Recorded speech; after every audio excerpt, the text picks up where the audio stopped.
So, yeah, we need to do 9, 3, and 12, so we don't need to spend a lot of time on 9, right? And if you did your pre-work, we should now too, right?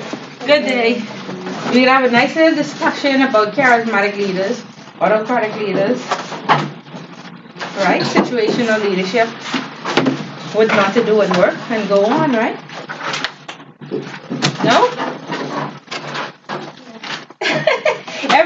every class the same thing.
Everybody ready with their presentation? Okay. Hold on for today. Yes, ma'am. What? It's so good that you come early. You better wrap your thoughts together and before I call you for number 1. No, I'm going for number 1. Okay, well you'll be the last now. Wrap your thoughts together quickly. Oh. What's your name, ma'am? Perdine. Perdine, sit right next to her, please. You need to keep her in check. Sit right next. You need to mentor her. Keep her in check. No, man. Really, I ain't going with my head. No. We want sound knowledge. We ain't want no. Yeah. Her presentation, oh, if that's today. You know, we want no winging it. I hope you're in debt because we were not scared of debt and stop living above our means. What's your topic?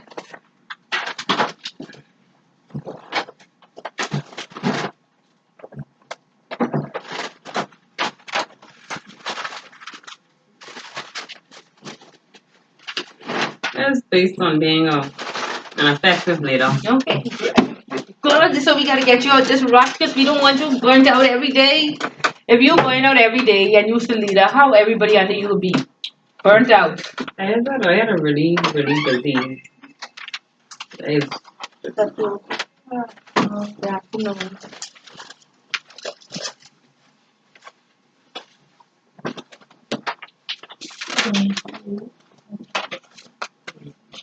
And then the quiz next week. So no surprises. Yeah, I give you all a practice quiz. I mean Wednesday. In fact, it ain't even next week at all. Wednesday. I still thinking one day a week. Yeah, Wednesday. Okay. That's quicker. You should have been happy. I was mistaken. I was so happy. I thought. No, Wednesday. You're right. There you go. Oh my God, yeah, so that's why we have a lot to cover. Good evening. Good evening. How long was this supposed to be? 2 minutes. 2 minutes. See? Man, sit to the front of the class, man. Keep them sitting in the back of you and the control and in the front. Because she got it. Only one is listening to me. Okay.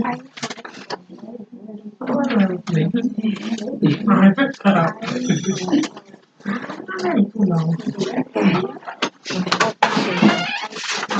know. Stay right in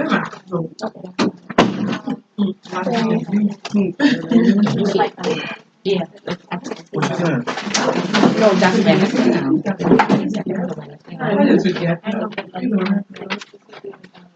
Yeah, so, okay. So, yeah, on the 22nd. Or you want to do the Thursday after the release? One day or you want to track? What do you do? You want to track? Okay. Yeah. Okay, so you come at 6 p.m. Okay. Yeah. Okay. What's your name? Shakira Smith. Okay, so that must be expected at Thursday. Okay. Two room. Yeah, okay. Because you know I always mix up. Good. One of the words, one is the same.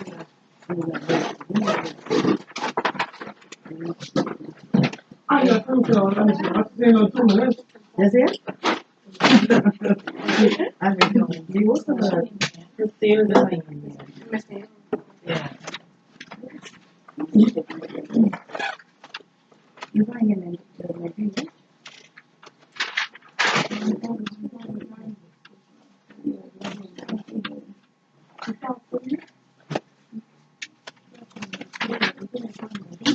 Okay, this book is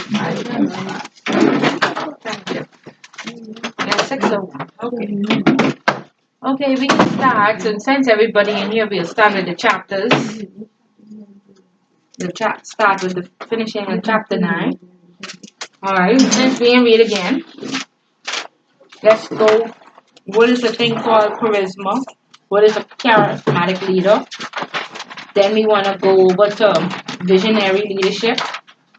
We don't have to go in detail with the technical skills, the conceptual, the networking, political, because we learned that in chapter 1. You all remember that from chapter 1? We didn't remember this from chapter 1? Yes, ma'am. No, this the presentation is difficult to read, right?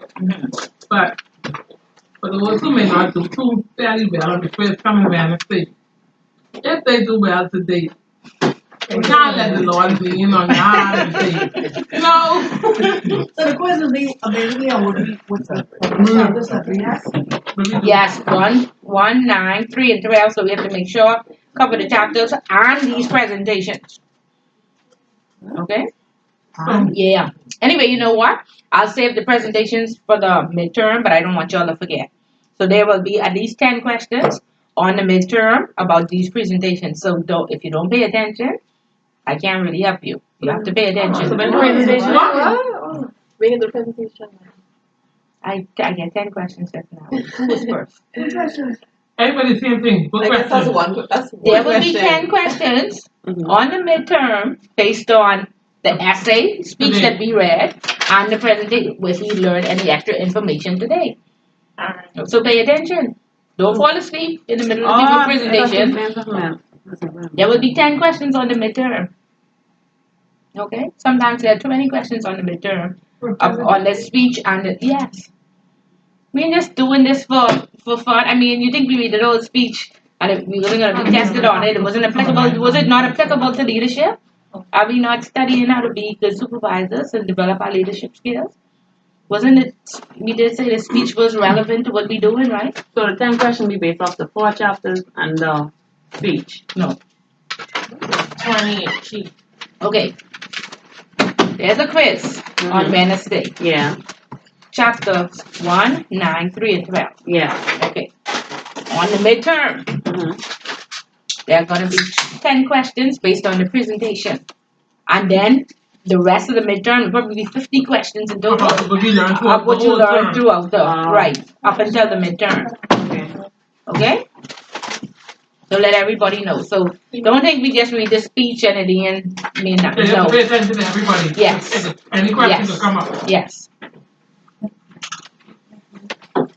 So make sure when persons come up, everybody has a pen, we write down what their topic is.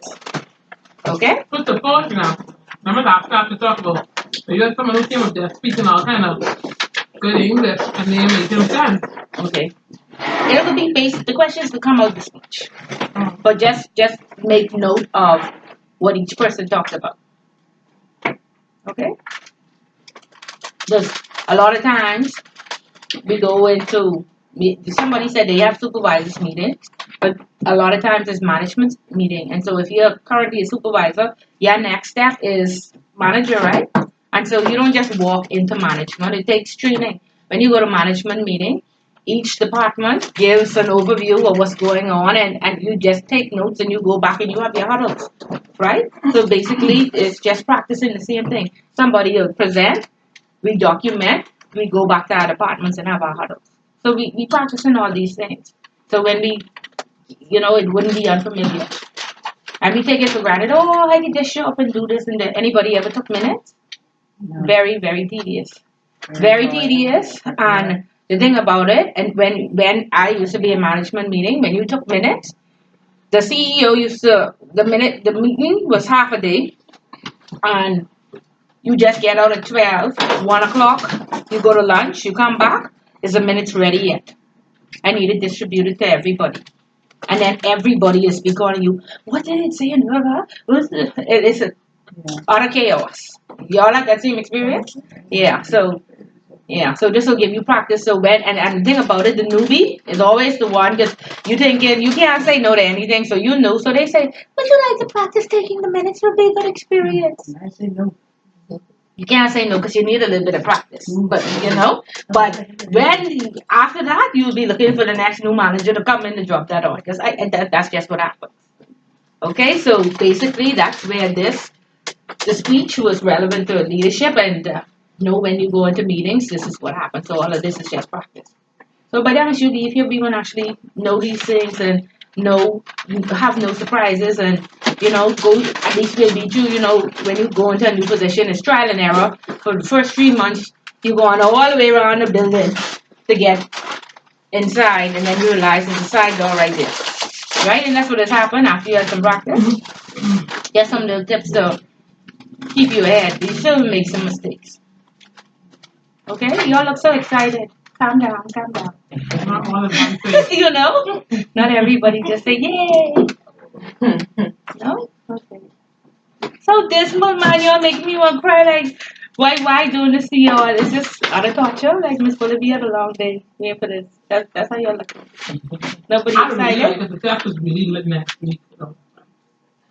That's just right. No, we done to be behind on the agenda, so we can't make major changes like that. The discussions are necessary, and so it takes us a little while long, but they are necessary. Sometimes we do go south, and co-owners have to pull us back in. We listen. Every time it's a bunch of ladies, we just talk forever.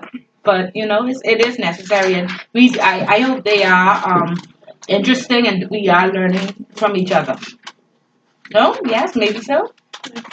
Okay, good. Very good. Okay, so we're going into a charismatic leader, and like I said, with how to become a leader, we don't need to go in detail because we talked about that in chapters 1. The technical skills, the conceptual skills, the networking skills.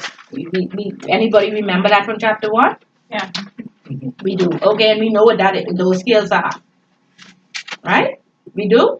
Okay, so we can just have a brief overview, and then some more definitions. Task-centered leader. Again, these will be the multiple choice questions. Task-centered leader, autocratic leader, people-centered leader, participative leader. We just need to know those definitions. The biggest part that we want to go into here is the credibility and trust really matters on contemporary leadership roles, because this again is something that people just take for granted. They don't understand what it is to be trustworthy, have credibility, be ethical, have integrity, not have favorites. Because if you, again, like I said, I'm familiar with Cohen every day. I say, Cohen, how you doing? But 10 other people in this room. Shouldn't I try to be familiar with everybody else?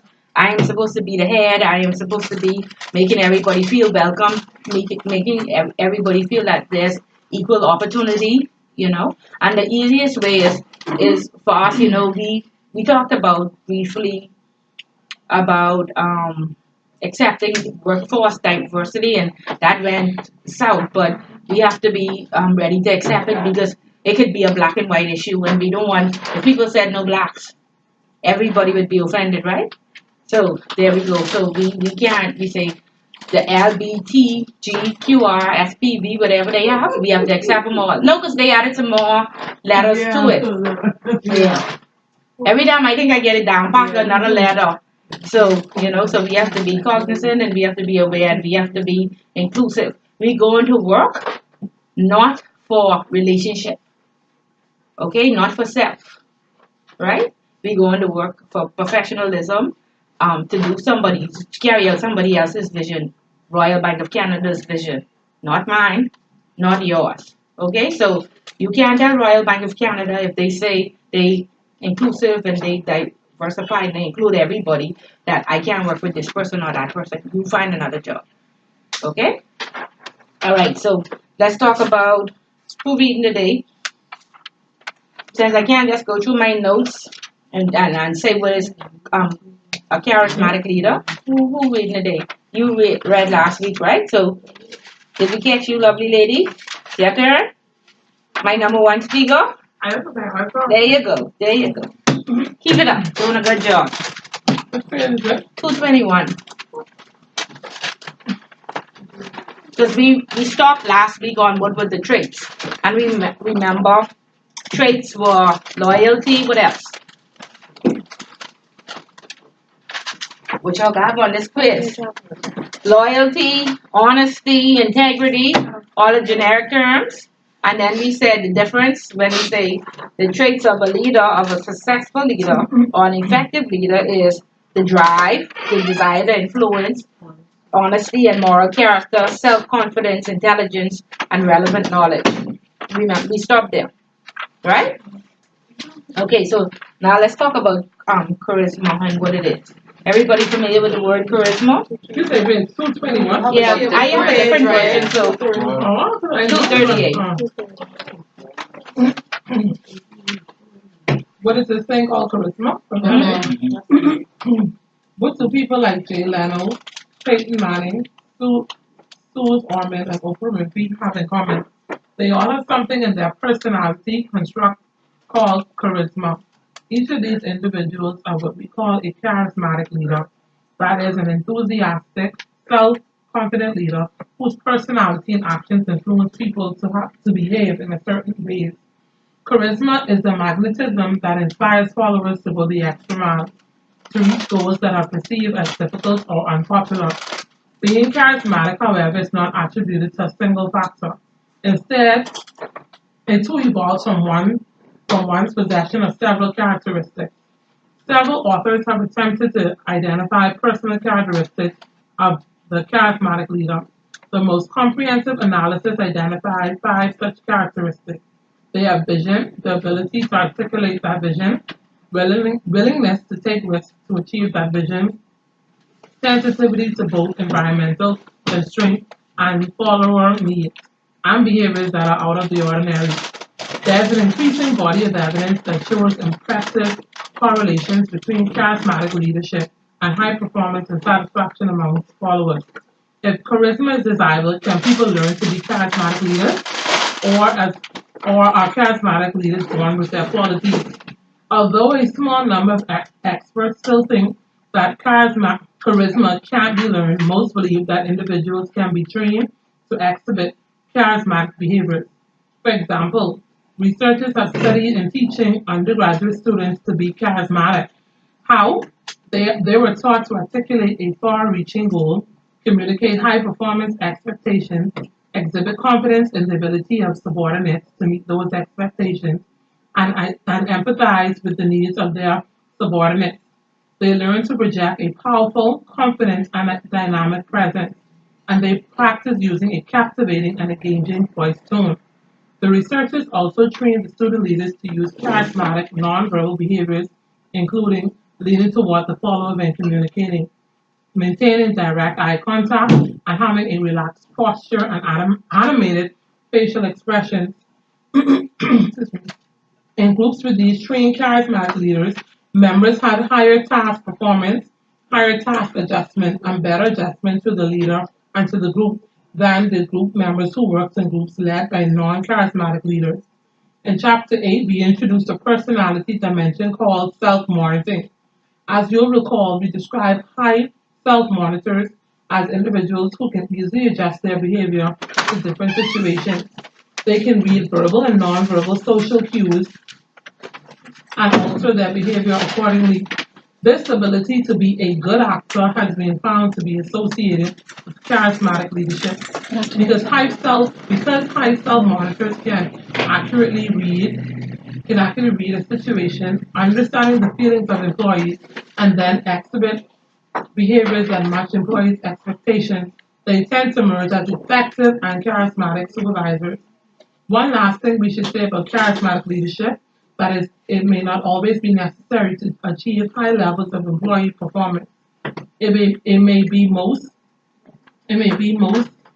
appropriate when the follower's task has an ideological purpose, or when the environment involves a high degree of stress and uncertainty. This may explain why when charismatic leaders surface, it's more likely to be in politics, religion, or wartime, or when a business firm is starting up or facing a survival crisis. For example, Martin Luther King Jr. used his charisma to bring out about social equality through nonviolent means, and Steve Jobs achieved unwavering loyalty and commitment from Apple's technical staff in the early 1980s by articulating a vision of personal computers that would dramatically change the way people live. What can be said about the charismatic leaders effective what can be said about the charismatic leader's effect on his or her followers?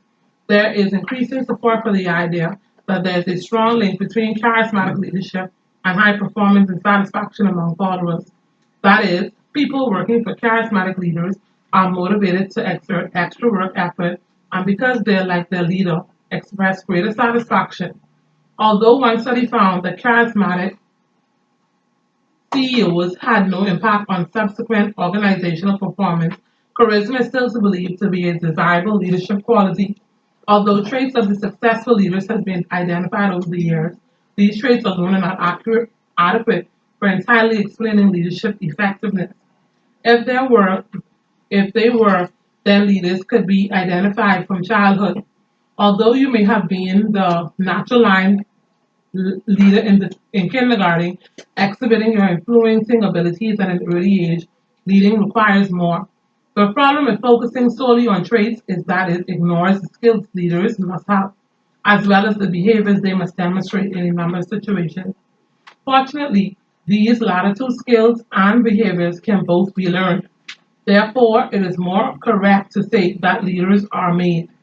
Okay, and normally we have the essay question is compare and contrast between a charismatic leader versus a visionary leader. So she just read some of the traits of a charismatic leader. So now we're gonna go on to visionary leader. Okay, so you can pinpoint the differences. And that's normally probably an essay question on the midterm. Won't be on the quiz. Just so you would know. Okay? The term vision appeared a few paragraphs ago in our discussion of charismatic leadership, but visionary leadership goes beyond charisma. In this section, we review recent revelations about the importance of visionary leadership. Visionary leadership is the ability to create and articulate a realistic, credible, attractive vision of the future for an organization or organizational unit. A vision that grows out of and improves upon the present. This vision, if properly selected and implemented, is so energizing that in effect jumpstarts the future by calling forth the skills, talents, and resources to make it happen. The key properties of vision seem to be inspirational possibilities that are value centered, attainable, and well articulated. Visions should be able to create possibilities that are inspirational and unique and offer a new order that can produce organizational distinction. A vision is likely to fail if it doesn't offer a view of the future that is clearly and demonstrational better for the organization and its members. Desirable visions fit the times and circumstances and reflect the uniqueness of the organization. People in the organization must also believe that the vision is attainable. It should be perceived as challenging yet doable. Visions that have clear articulation and powerful imagery are more easily grasped and accepted. What are some examples of visions? Sir Richard Branson is the visionary founder and president of Virgin Group, one of the world's most recognized and respected brands in aviation, hospitality, and leisure, telecommunications, financial services, health and wellness, and clean energy. Virgin Group operates more than 200 companies worldwide, employing approximately 50,000 people in over 30 countries. Mary Kay Ash's vision of women are entrepreneurs selling products that improve their self-image gave impetus to her cosmetic company. Michael Dell created a vision of business that allows Dell Computer to sell and deliver a finished PC directly to a customer in fewer than 8 days. What skills do visionary leaders exhibit? Once the vision is identified, these leaders appear to have three qualities that are related to effectiveness in their visionary roles. First is the ability to explain the vision to others. The leader needs to make the vision clear in terms of required action and aims through clear oral and written communication. Former President Ronald Reagan, the so-called great communicator, uses years of acting experience to help him articulate a simple vision for his presidency: a return to happier and more prosperous times through less government, lower taxes, and a strong military. Second is the ability to express the vision, not just verbally but through the leader's behavior. This requires behaving in ways that continually convey and reinforce the vision. Herb Killier, when he was at the helm of Southwest Airlines, lived and breathed his commitment to customer service. He was famous within the company for jumping in when needed to help check in bags, load baggage, fill in for flight attendants, or do anything else to make the customer's experience more pleasant. The third skill is the ability to extend the vision to different leadership contexts. This is the ability to sequence activities so that the vision can be applied in a variety of situations. Okay. And so we'll go on the next page. It talks about how to become a leader. And again, this is back to chapters 1 with the technical skill, the know-how, the tools, the procedures. I know how to fix the check printer if we are tellers. You know, the check printer for tellers always breaking down, and we have to wait for IT, and we have to wait for 3 or 4 days, right, for IT to come down from the head office, because normally each branch doesn't have an IT department. But that teller who knows how to go in, reset that printer, get that printer at the bank operating, you know, because a lot of times, I don't know if you all have had this problem with Royal Bank of Finco, you go and they say our check printer isn't working, you have to come back in a few hours or maybe a day or two. No, you'll never had that experience. Okay, so that was an experience that always happened. Or the teller, if the line was long, they would give that excuse, or they say we have to do it manually. When you do it manually, that took almost 30 minutes to go to, because you know we're not in the age of typewriters, right? Mhm. And so a lot of young persons don't know how to use typewriters. So you have to go and get a senior a typewriter. They do not know, right? And so you have to go and get a senior, a little older person who would have taken typing back in high school, right? And type up that check for you. So they have to stop their work to help you. You know what I mean? So it takes longer. So those tellers who could fix that passport printer, who know how to restart the system, who know how to do all these technical things, and then they've been there the longest, that's who normally got that position as supervisor.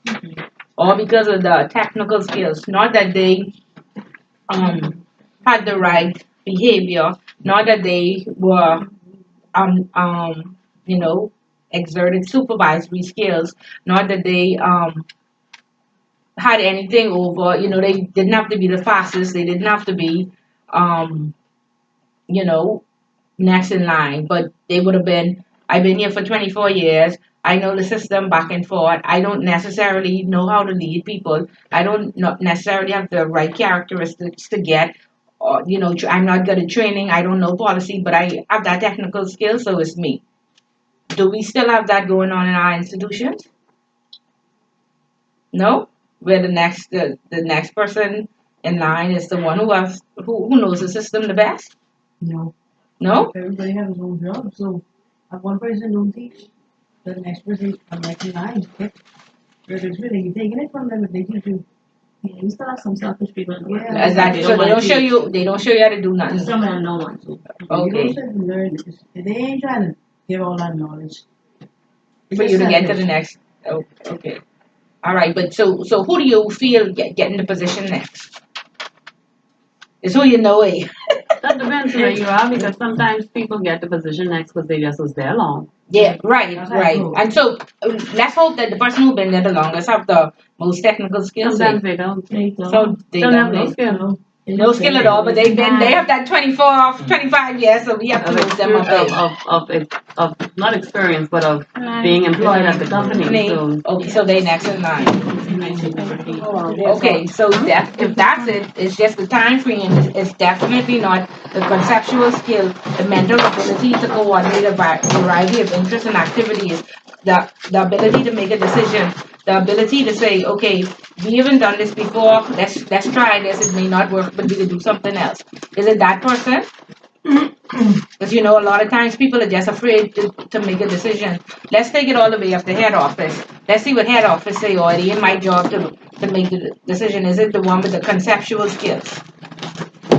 No? you have to be able to make a decision. Yeah. You have to be able to. Some people can. Or some people just don't. You don't have those people who have an approval limit and don't sign checks because they just don't want to be in a mix-up. Yeah. Like if you have those people, right? Yeah. They is say two managers on the ground, and this the relief manager and the next manager out, but that manager don't sign nothing. Yeah, they don't sign nothing because they ain't taking a chance, and some institutions have indemnity insurance and some don't. Indemnity insurance means that if there in fact is some fraud or something like that, the bank is going to cover you, and then some institutions don't. So definitely those supervisors where there's no indemnity insurance, they ain't making no decision, they ain't signing that check, they ain't approving that, even though they are the relief person, right? So you'll experience those people. And then we have those people who just do like this and they don't even look. Oh, what is this? Oh yeah, okay, $5 million. Yeah, they don't even look. So it's two sides. So you know who to go to when you're in a rush, right? Okay, good. That's still happening. Okay, and then the networking skills. Okay, you know everybody. You know who the knowledge, or you are the knowledge source. You interact with people inside and outside the bank or in the financial institution, and you know who to go to, you know where to get your information, you in all the right clicks. You're in Toastmasters, Koanas, and something, right? So you know that person when a job position come out and you say, who's the hiring manager or whatever, that's Miss So-and-so from my Koanas club. So you know you're going to every Koanas meeting and you're going to make sure to talk to have a little water cooler situation and say, I see there's one position in your department, and that's how you get that. That's how you be straight. Right? That's what has happened, right? But if you don't know nobody, if you never been to Toastmasters, you never been to Koanas or whatever, and Miss So-and-so or HR, you down in HR, Carmichael Road, how these people even know your name?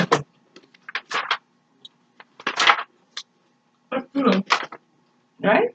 So this is why you go and join these clubs. This is why you attend. I know Scotias have an AGM. Royal Bankers have a, I forget what they call it. Scotia, okay. And they have all these different parties and events and Christmas parties and whatever.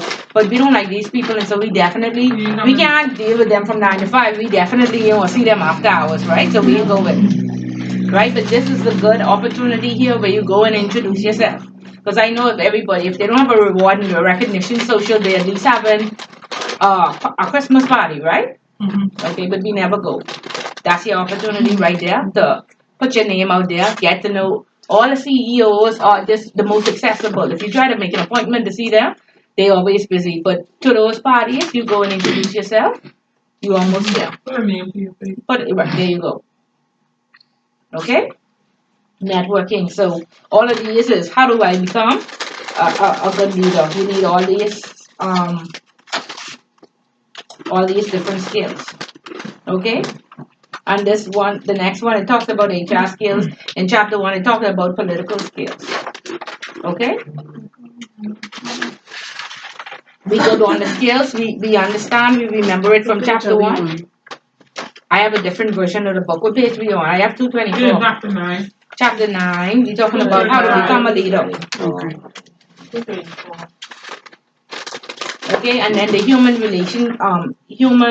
relation skills, the ability to work with others, the ability to know that this person is different, but they come here to work and they're getting the job done. And so they don't have to look like me, they don't have to be like me, but they getting the job done in their way, and so that's all that matters.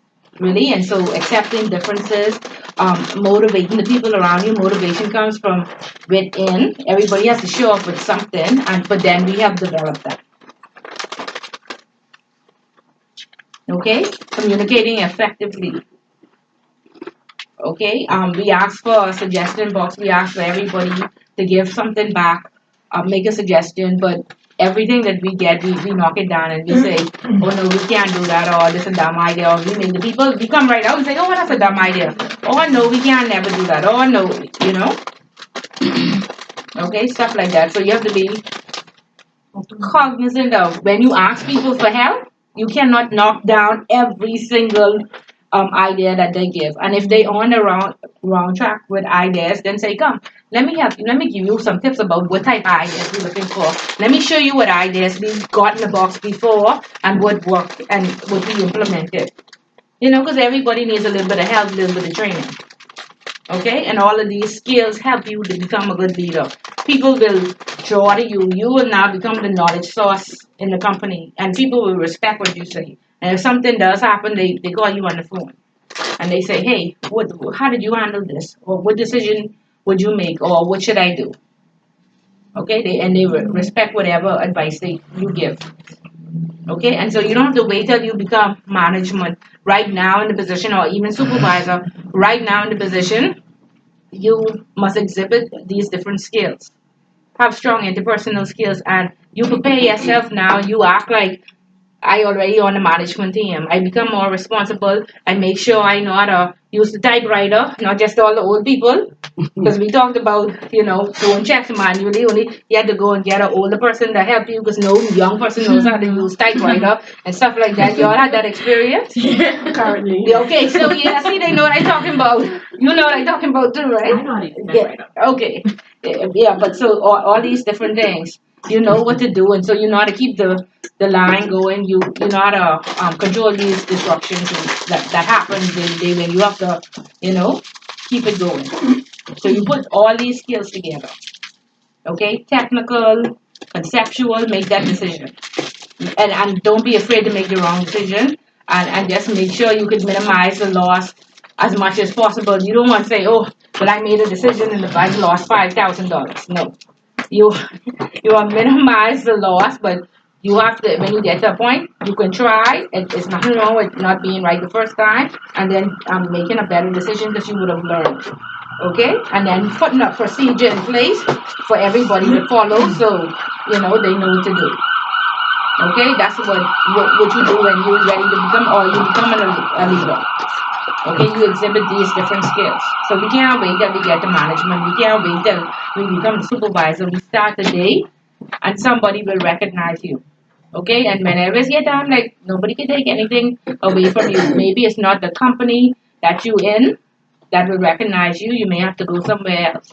But once you exhibit these key skills, somebody will notice. Once you put yourself out there and you are known, 5,000 employees or 500 employees, you have to put yourself out there if you want to get to the next step. You have to go out and get to know some people. And again, you don't get to know these people to take them home. You don't get to know these people to be friends, see? And be going fish fry for a conch salad. No. It's called a professional relationship. Okay? For professional purposes. Don't be the godmother you're cheering and all these different things. No. Business wise, I want you in my network. I want leverage off you. I want call you. We gonna attend industry briefings together. We gonna attend seminars together. We gonna keep each other. What's the latest class you taking? Stuff like that. You don't need to know where they live, and you don't need to know their number at home. Email and business telephone number. Don't call the people after hours. Okay, what you do? 1 o'clock in the morning. What you doing? Especially if it's a male or female situation. Keep your friends, and your business word. Sometimes be the person potential, right? Yeah, but see, it can't be everybody. Not everybody. And if the person married, you ain't looking for no potential, nothing. No. You definitely don't take that man. Be a single person in the back of one. Take that man number at his desk, only your young ladies. Only at the desk. Thank you. Okay, so we understand the different skills. We see the difference between charismatic and visionary. We do? we understand these skills. You sure? It's important not only you as a person to be a visionary leader. The company that you work for also has to live up to their vision, not just have a vision. I think it was the last class when you asked The model. the model and what is the vision of the company. Because if you have a leader who just have a vision of them and they're working towards that vision, then how's that gonna trickle down to the next person having visionary leadership? Yeah, because the fish rots at the top, right? And it's the tune at the top. And so what do? You start to You be the identify these traits and you say, listen, this company really going in the wrong direction. And hopefully they receptive to your coaching. Hopefully they asking your opinion and how you feel. Hopefully they have the employee opinion survey, eh? And I know when I was a manager, that the CEOs and stuff like that used to hit us hard. That was our whole, because my manager was the next manager on top of me was in Barbados. So he wasn't there to see me operate every day. So the only thing he could go by was this, what the employee said and what the customer says. Customer survey and employee survey. And that is where you put your suggestions or under then the suggestion box. And then if they don't have none of those, you suggest that they implement those. Right? And if they don't implement anything, then you start to look within and say, you know what? This is not what I want professionally. The money may be good or whatever, but this is not who I am and this is not what I learned. And you know what I mean? Chapter 12 talks about entrepreneurship. You know, we go into these companies and we stay there for 20 or 30 years, hopefully to learn. And when we see that we done been in banking for 20 years, we can't open up our own company. That ain't enough training. Now, because see, that's just it. You know, for years, there's so much problem in the world. It took me till I was like, but 35 to realize what was wrong with the world. It is people. Right? It's really, really people and all the different attitudes. And you really, to be effective, you have to learn how to deal with all types of people and all types of attitudes. And to me, the most effective leader is one who can deal with the most difficult person. Like, even though you don't like this person and you and this person don't get along, you could get them to do the work. So you can see past their behaviors, you can see past the attitude, you can see past whatever they do is to irk you every single day, which they will do because the devil have a job to do every day. And that's what you got to look at it. Okay, devil, you do your job today, but I need all this filing to be done. I need all these wires to go out. I need, you know what I mean? You see past the personality and get the job done. Okay, that's when you're effective. And when that same difficult person, you know that I don't like Miss Bullet, but I know I have to do her work. Or I come here to do a job. And then you will become effective. But when you start that, I don't like this person, and I can tell you because I've been through it. Okay? I can't stand IT people. They speak another language. There's tech foolishness. It's just, I say, who's hiring? You know, I tried to get, when I became HR, I was like, let me hire every IT person, because when they sit in my office and they talk stupidness, no, that's it. I mean, I don't know if that's your experience. You all have that bad thing with IT too, where they speak another language and, okay. So you all know what I'm talking about. Right, and they just irk you to death. But I had to learn. And then my manager in Barbados found out that I despise this IT person. And so, you know, he made him report to me. So, you know, I was all about, okay, I just failed. I failed that part. This performance appraisal say 20% IT. I gotta kill this 80%. That 20% I just leaving for Jesus. That was my attitude. But then I had to learn and change. And then I said, okay, you know what? I gotta love this guy. Me and him could be the best of friends. And it was just a ego thing that I was a woman and he was a man, and I shouldn't tell him what to do. I should, you know. That was the whole thing with him. I mean, with that. But I mean, all IT people who I had interaction with was another from Mars, and that was from Venus, you know. Craziness here. So you have to learn how to deal with the most difficult people.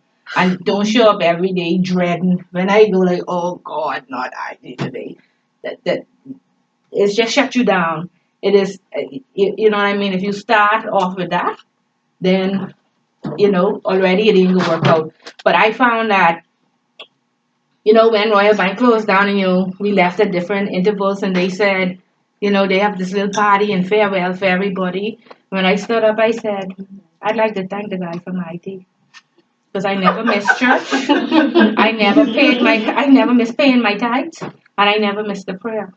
Because every Sunday, if I didn't pray, I wouldn't have made it here. So thank you very much. Because he made my relationship with the Lord a lot stronger. So I thank him. Yes. Listen. That's what I do. But I had to thank him in the end because I came out a better person. I learned a whole lot. But God probably turned in your life. Yes, the change, because I needed to change. I needed to be better. Yeah, so when you see that person who just irks you and every day they come to make your life a living hell, thank God for them because they can make you better. Right? They turn on, we was cold and now they turn off the air, now we hot, right? So let me tell them, turn it back on. Yeah, no. We was really, really cold. Hold on. We're waiting on you. See them say that you going first. No, she said when everyone reads. But everybody reads, she's waiting on everyone. Yeah, okay, so she could turn them But into she the did say take notes of everyone topic because it's going to be on the final midterm. No, the midterm. The midterm. Okay, so let's just go. Let's go across, and it's just a quiz. It's just to make sure that you're reading, right? And we reading this book. That's all it is. To stay on track and to know by the midterm, I need to do more and I need some help. Oh, you say Wednesday? Wednesday? Yeah, Wednesday. That's all the quiz about. To see where you are and to know if you need some help. Because we can talk about this in performance appraisals. Don't let the person operate for the whole year. And in December, when that person making on their Christmas bonus, you say you need the bonus money. Wait, don't do that. You mean like we have tomorrow's quiz? Yes, ma'am. You all didn't even read the agenda? I was making sure. I thought you said next week. Sweetie, keep these people in check, please. And she's my class monitor. The prefect. Yeah, she's the prefect. Whip them into shape, please. Yeah. So that's why I say, so read, it's summer, it's quick. But we all go leave out here and learn it at one thing at least. Okay? One thing. Okay, that's why we having these good discussions, because when you get in the exam, it's easier to remember the discussion that we talked about rather than verbatim from the book. Yeah. Okay? And we want then understand. We don't want just say quote the whole book. Because some of us have very good memories. Right? See, that's how she become the prefect. She remember everything I say. Okay? Okay, so good. We understand why those behaviors and those leadership skills are important. Right?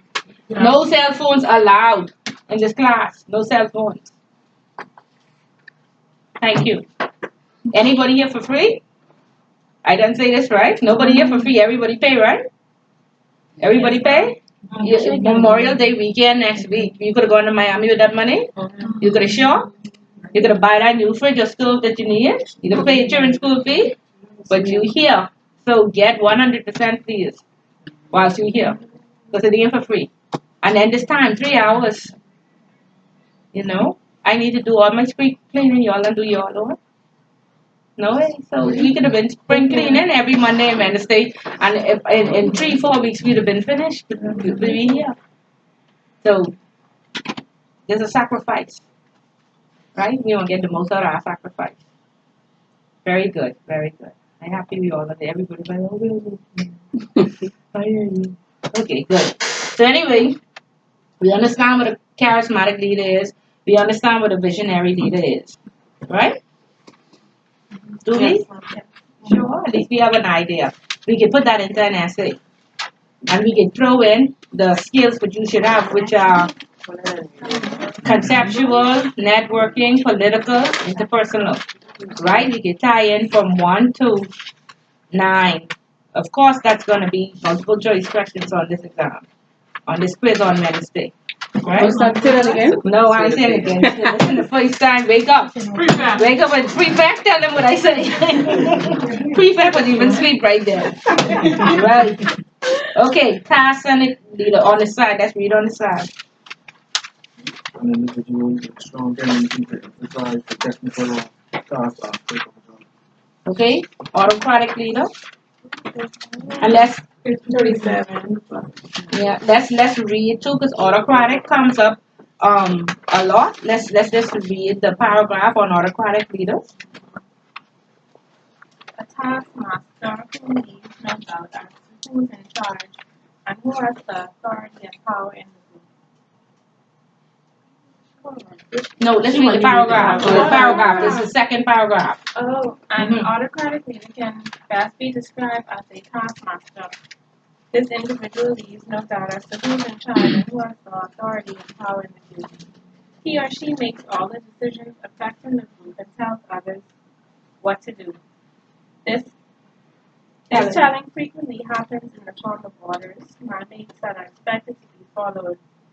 Failure to obey these orders usually results in some negative reinforcement at the hands of the authoritarian leader. Obviously, autocratic leadership is inappropriate in today's organization, right? Well, maybe not. There are leaders in all types of organizations, business, government, and the military, for whom the autocratic style works best. Okay, and so we see those in those like the defense force, the police, they're very militant, right? And so that would work there. Necessarily. Yeah, somewhat, because I still don't understand. This type of leader to me too, I could find being someone who too just like to micromanage. Yeah. No, the manager even have to be someone who has something to do with their thing. For instance, you could have the teller who think they hire or run the branch. Then the Yeah.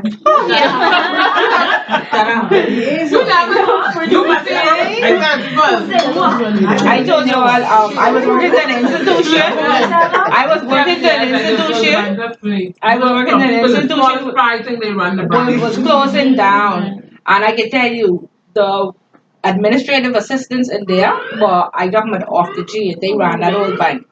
They told you what they could do, what they ain't gonna do, how they feeling. What I was like, okay, that's the first problem in here right now. And they meant it. And I talking about each senior manager, like the CEO had an assistant, the head of compliance had an assistant, and they was telling them, I ain't doing this and I ain't doing that. No, I ain't getting your lunch. I was no, my mandate nowhere says you should. This year, personal assistant, this year, executive assistant. I mean, the CEO, when they had meetings and board meetings and stuff, there was no breakfast, there was no tea, there was nothing. Okay. I mean, I don't know. That's how I go. It's like, I had to be, yeah, it was crazy, yeah, so you do have that happening. But what type of leaders are we seeing now? And, because, you know, a lot of companies all about millennials,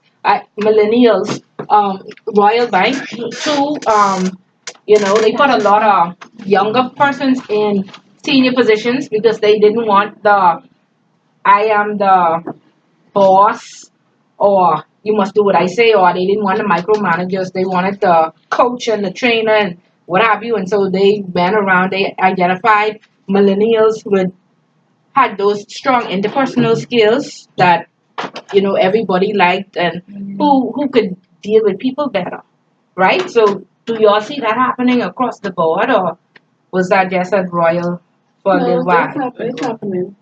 Okay, No. so you don't have that boss no more, or that micromanager. You have more of the trainer and the coach, and I want you to learn. Micromanagers will always be there. They all are young though. They all, but see, that's what I say. Do you have yes, Some young, and in some ways, it could be to the extent where, okay, because this manager is so young, they constantly have to assert themselves, like, right, you know, so it could come off as I'm being bossy, or you know, so it depends on the individual, because some young persons, they may have the technical skills, but they may not be a people's person. Right. Because, sometimes staff, they're intimidated when persons their age or younger is now a manager, so they may not be able to interpret, or draw the line as to, they may not want to be willing to show respect because this person is young. They may feel intimidated. And then that causes that manager to overassert themselves, so that makes them micromanaging. But assertiveness is okay. It's aggressiveness is where it's a thin line between being aggressive and assertive. Yeah, it's not what you say, it's how you say it. It's how you say it.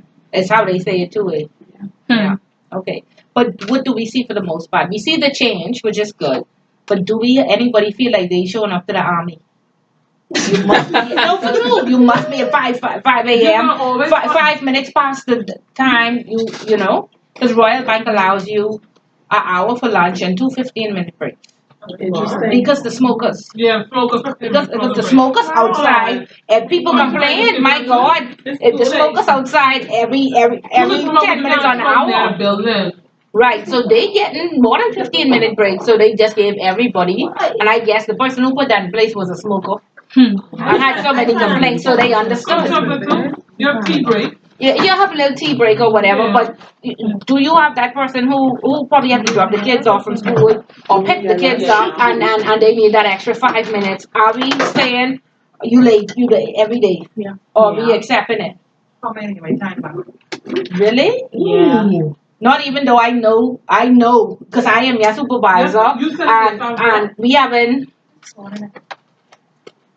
I am your supervisor, so I don't know all your business, but I know at least what's going on with you, and I know what to expect, right? And so everybody, we don't live in perfect. We're dealing with human beings, and that's why we're here, so we can leave knowing how to better deal with human beings, right? And so I know this person have drop off and pick up, right? But this my star player. I mean, they can stay back, they can do all the extra filing, they can say, I don't need money. I go, which is flex it out. What have you? And so you really complaining about they never like no other time except when it is pick up from school at 3 o'clock traffic. Or they always early.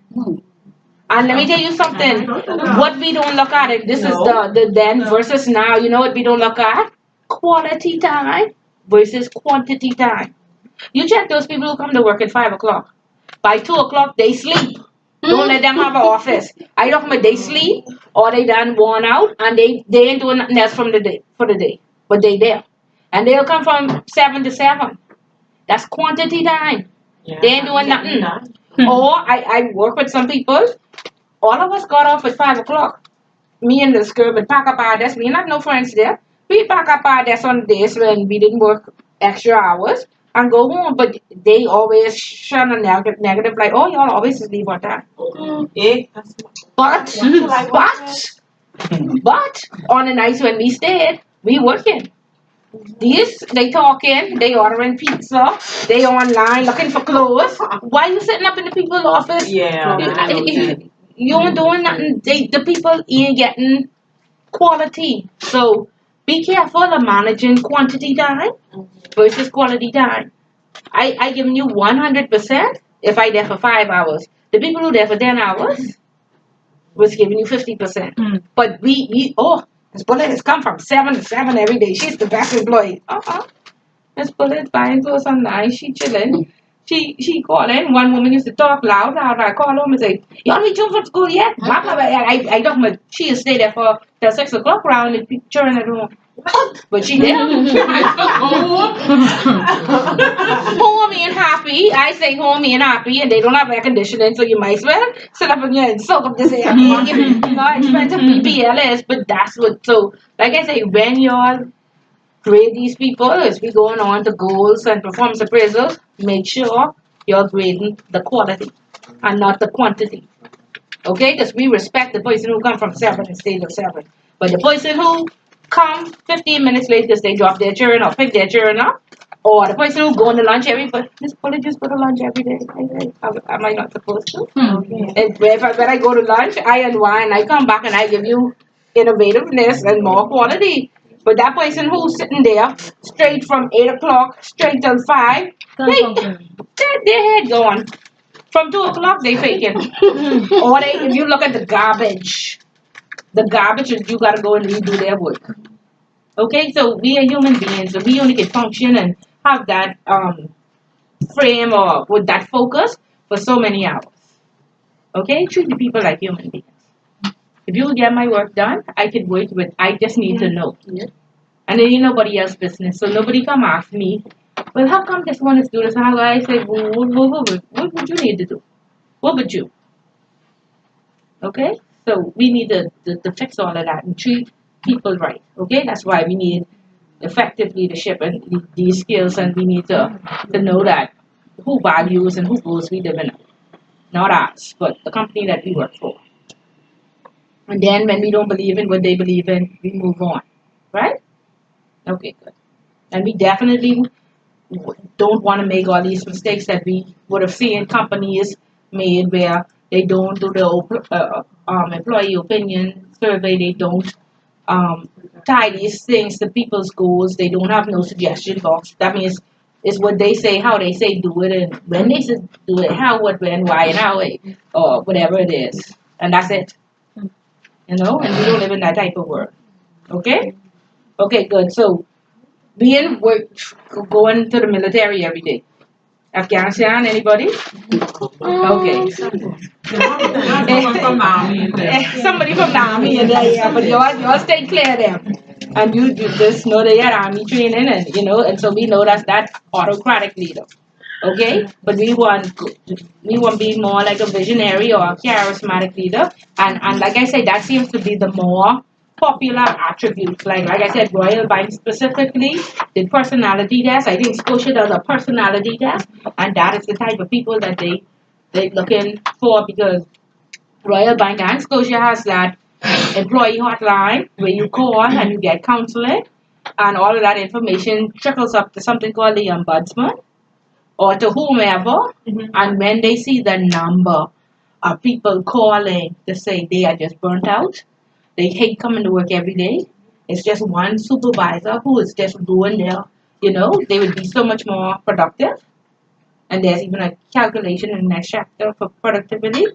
If this one person would just get off them and just let them do their job, they'd be so much better. Okay, so we will make sure that we are never that one person. And we will make sure that we are not the devil that's showing up to work every day to make these lives miserable. Okay, that's when we are successful and good leaders. When everybody don't have to like us, but everybody thinks that we are fair. Miss Fuller, I can't stand up, but she a little honest and she fair. That's fine. You're gonna like me. Okay? Alright, good. So we understand autocraticus. That's normally one of the things that we always talk about. Okay, so the definition for people-centered. Who's reading? An individual who emphasizes interpersonal relations with those he or she leads. Okay, and then on the next page, free reign leader. Or you might have it on the same page, just on the side. An individual who gives employees total autonomy to make decisions that will affect them. Okay, and so does that really happen? Like, do we see that happening? What type of departments that will happen in? Free reign to do whatever you feel like doing. A slack one. You need everybody to be. You can't give everybody that type of leadership, because people know it's abusive. You give someone an inch, they take a mile. Okay, but sometimes that happens at a top level, whereas like where I was, all the vice presidents were either in Cayman or in Barbados, and so we were basically senior management on the ground. We only had management titles, but that was it. Because only if something out of the ordinary happened, then we would go to Barbados or Cayman to give, get feedback or permission. But we had total, so it's only time really, like you say, IT, where they set out the goals and stuff like that, say, do it, or I would say even in a credit department where your target is, they send you out on the road, or in sales where you out on the road, you don't necessarily have to come in and sit from 9 to 5, because like I say, some clients complain that you want me to come in the bank to open up an account, but I on top of a roof, you come out to me, or you this, or you know what I mean. And so now salespersons, they don't sit And I think the new thing is you go out and you bring in this business, or you go out or market. Yeah, and that will be extend. Everybody say 9 to 5, or we have 7 o'clock till 7 p.m. if you want to donate, or we open up on Saturday and we make it more convenient. Okay, so you see, those people are the people who doing on the spot financing. You all get it, right? Okay, good. Okay, so free reign. Okay, so let's move over to effective leadership. And we can talk about situational leadership, just the definition, readiness, and then we will read it when it comes to credibility and trust, if they really matter. Okay? Situation leadership. Situational leadership. Adjustment of a leadership style to specific situations to reflect employee needs. Readiness, the ability and willingness of an employee to complete a task.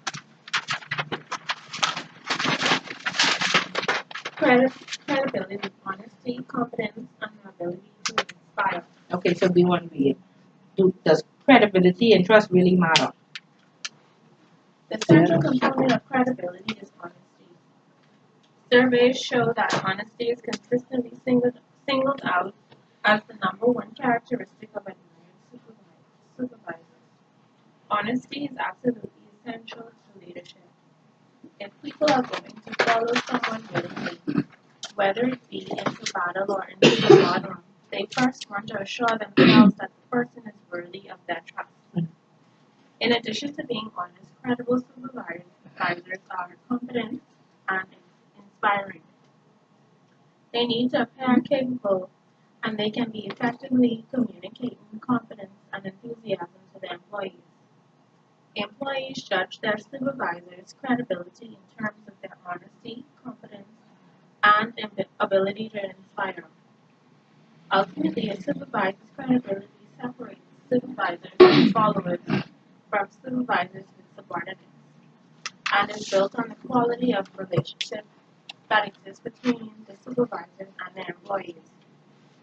Trust, closely connected with the concept of credibility, is defined as the belief in the integrity, character, and ability of a leader.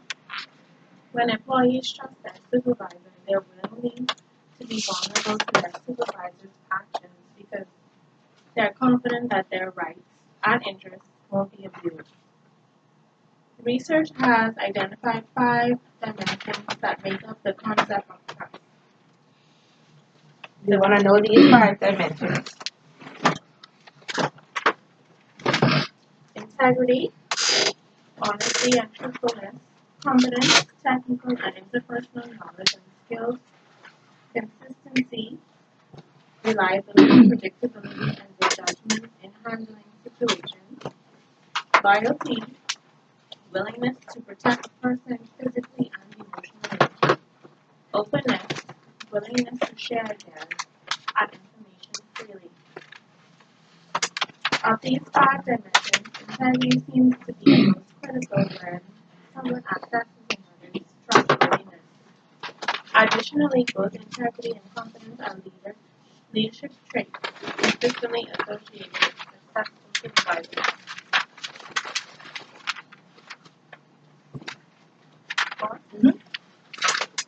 Why are credibility and trust important?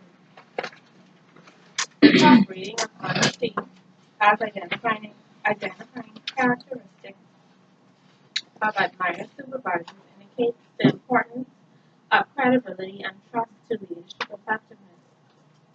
This has always been true.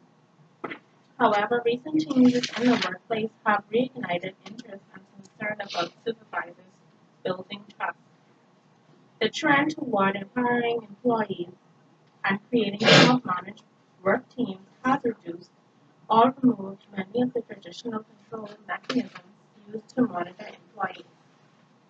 As employees become increasingly free to schedule their own work, evaluate their own performance, and in some cases even make their own team hiring decisions, trust becomes critical. Employees have to trust supervisors to treat them fairly, and supervisors have to trust employees to fulfill their responsibilities conscientiously. Supervisors must increasingly lead others who are not in their direct line of authority, members of project teams, individuals who work for suppliers, customers, and people who represent other organizations through such arrangements as corporate partnerships.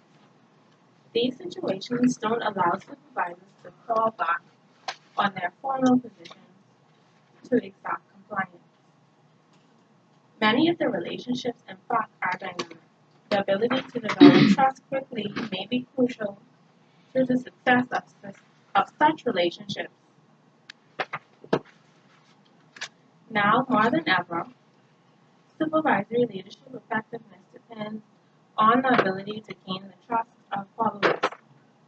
Downsizing corporate financial misrepresentations and the increased use of temporary employees have undermined employees' trust in their leaders and shaken the confidence of investors, suppliers, and customers. A survey found that only 39% of U.S. employees and 51% of Canadian employees trusted their executive leaders. Today's supervisors have the challenge of rebuilding and restoring trust with their own employees. Okay, and so those statistics would come on an employee opinion survey, and the benchmark in Royal Bank used to be 75%. And so what percentage did they get? 39 and how much? 51. Okay, so what did that mean for them? That would be attached to their bonus. They would definitely have to get that rating up. Okay, so it's not that, like I said, we talk a lot, we do all these surveys and nothing is done. No, all these things, and that's why I say if you're responsible for writing mandates, and if you are a supervisor, you should know, you should have all the mandates of the persons in your department, and you should, any surveys, any customer loyalty survey, any employee opinion survey, and anything to that effect, it should trickle down, and you don't just accept that, oh, they got 39%. No, you tie these things to their bonus. Make these people come up with an action plan, and they must get it up to at least the benchmark. Okay? That's how it should work. All right. You have the topic there, what if you play favorites? Okay. That's the last part of the video. Okay. You would think that one way to undermine employees' trust is to be seen as someone who plays favorites. In many cases, you would be right, but many supervisors, it appears, play favorites. That is, they do not treat all their employees in the same manner. You're likely to have favorite employees who make up your in-group. You have a special relationship with this small group. You will trust them, give them a lot of your attention, and often give them special privileges. Not surprisingly, they'll perceive themselves as having preferred status. Beware that this creation of a favorite in-group can undermine your credibility, especially among employees outside this in-group. Be cautious of this tendency to create favorites in your department. You're human, so you'll naturally find some employees you feel closer to and with whom you want to be more open. What you need to think through is whether you want this favoritism to show. When this favorite employee status is granted to someone based on non-performance criteria, for example, because you share similar interests or common personality traits, it is likely to lessen your leadership effectiveness. However, it may have a place when you favor employees who are high performers. In such cases, you are rewarding a behavior that you want to reinforce. Be careful when you follow this practice. Unless performance measures are objective and widely visible, you may be seen as arbitrary and unfair. Arbitrary and unfair. Okay, so are we experiencing that now? Or have we experienced that before? Okay, and so how do we handle it? We just hate the supervisor then. We just one blacklisted. What do we do? Pretty much we just blacklisted. This person can't tell us nothing. We receptive to their coaching. There's no more constructive criticism. There's nothing Miss Bullock can say to me like she's a hater. She on the wrong side. She just don't like me. And you say 9 to 5? 9 to 5. Yeah, and see, job and going. Okay, and like I say, in 16 years, I had some people who love me and some people who hate me, right? But even though we can have that love-hate relationship, there should be nobody in your department, any of you, that feels that you have a favorite, or you may like somebody more like you because they have similar interests, but you have to be cognizant of your own behavior. You have to be, it's not the message that you send out there, but this message that is being received that should be important to you, okay? And so you have to be very, very careful. Not all Miss Bullet and me used to work together before, and I got familiar with her. So every day me and Miss Bullet going to lunch or what have you, you remember you in this position, you are a leader, you leading everybody. You can't just lead the people who you like. Okay? We don't. They hate to know when they're wrong. We correct them, they're wrong. They are calling with that. Okay. But I say I don't know it all. I say I need help. That's why everybody have to do research because you continuously learn every day. If you ask me a question, I may have some part of the answer. I may have to go there and do some research. And guess what? I've been wrong before and I'll be wrong many more times. You shouldn't be wrong about everything. Right? And then can we, no, how can we help that person? Especially if that person is junior to us. Because people have that characteristic. That's like a trait, eh? That some people have, that they always have to be right. Like I know a friend, I call him brother right. Like when I talk to him, I just let him go on and on. I say, okay, brother right. Because he just has the need, that's a self. He's a good person otherwise, but when we get into arguments, I just back right down. Win. Please win. I have this supervisor, like you said, she just thinks she knows everything. When she's wrong, she don't want to do that. Mm-hmm. She's like, la, la, la, la, and she'll hang up, call back. You know what, he was right. She got me. But see, at least she called him back then. At least she has this person. She was wrong. This person ain't calling you back, right? They right and they wrong. Sometimes she called back. Mm-hmm. But is she an okay person? No. She ain't okay, so you can't forgive her for you can't just say, all right, sister, right? I still have to work and say, listen, what she called me back? What she called me back? She called me back. I said, well, what did they say? That didn't make no sense now. You must have taken what they said. But see, that's just it, and see, that's just what is getting me, right? We have to take the time to get to know these people. When you don't know these people, why you still getting mad? Why you still getting mad? Cohen doesn't know Miss Bullet has talked too long. He can't sit in my class and say, Miss Bullet, please hush. I can't take it. Sometimes, the superiors ain't always right. Right, Cohen, you can handle me better now this semester. He done use. He ain't mad no more. The first class going to be like, Jesus, Miss Bullet is 8 o'clock. Get back to the book. But he so you know this person, you know this behavior. Don't let it never accept you again. In every relationship you in. The same thing with you. You that's just a need. You got a spirit from that. You can't. But see, that's just it. If you want that person with that person you want, they're to rehabilitate them. Some of these people need rehabilitation. And if you want that close with them to rehabilitate them, just let them be right. Let them get their own gratification and just don't let it ruin your day. Because some of us is just like when Ward said that to me, Ward was like destroyed.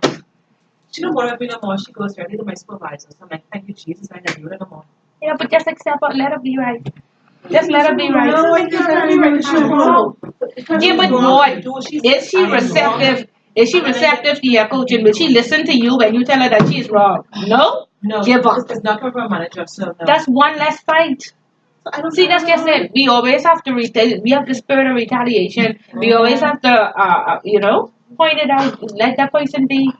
Listen, ain't nobody like to go to her because if you ask her one question, that question, if A to C is fine. Go for A to C. Shorten up. If I ask the same question, my boss will go A to C.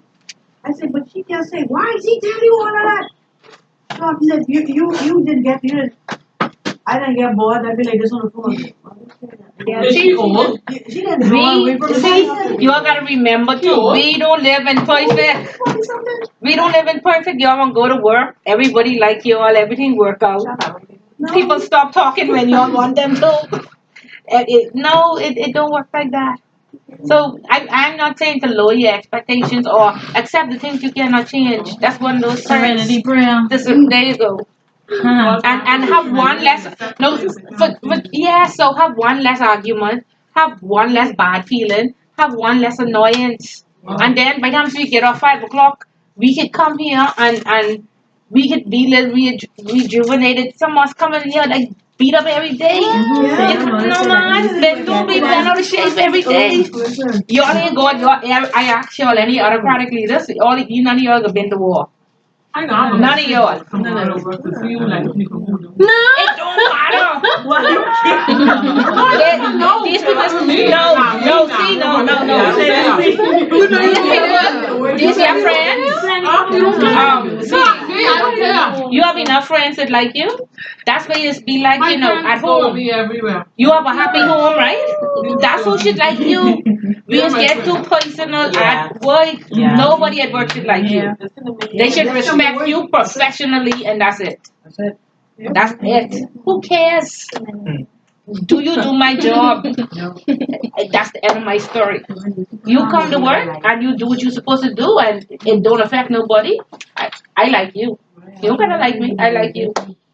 Some people just don't like you for Cohen, go home and say, Miss Bullet is giving you so much work to do. She's talked so long, I don't have a headache. But when he come back in here, man, listen, I am impressed.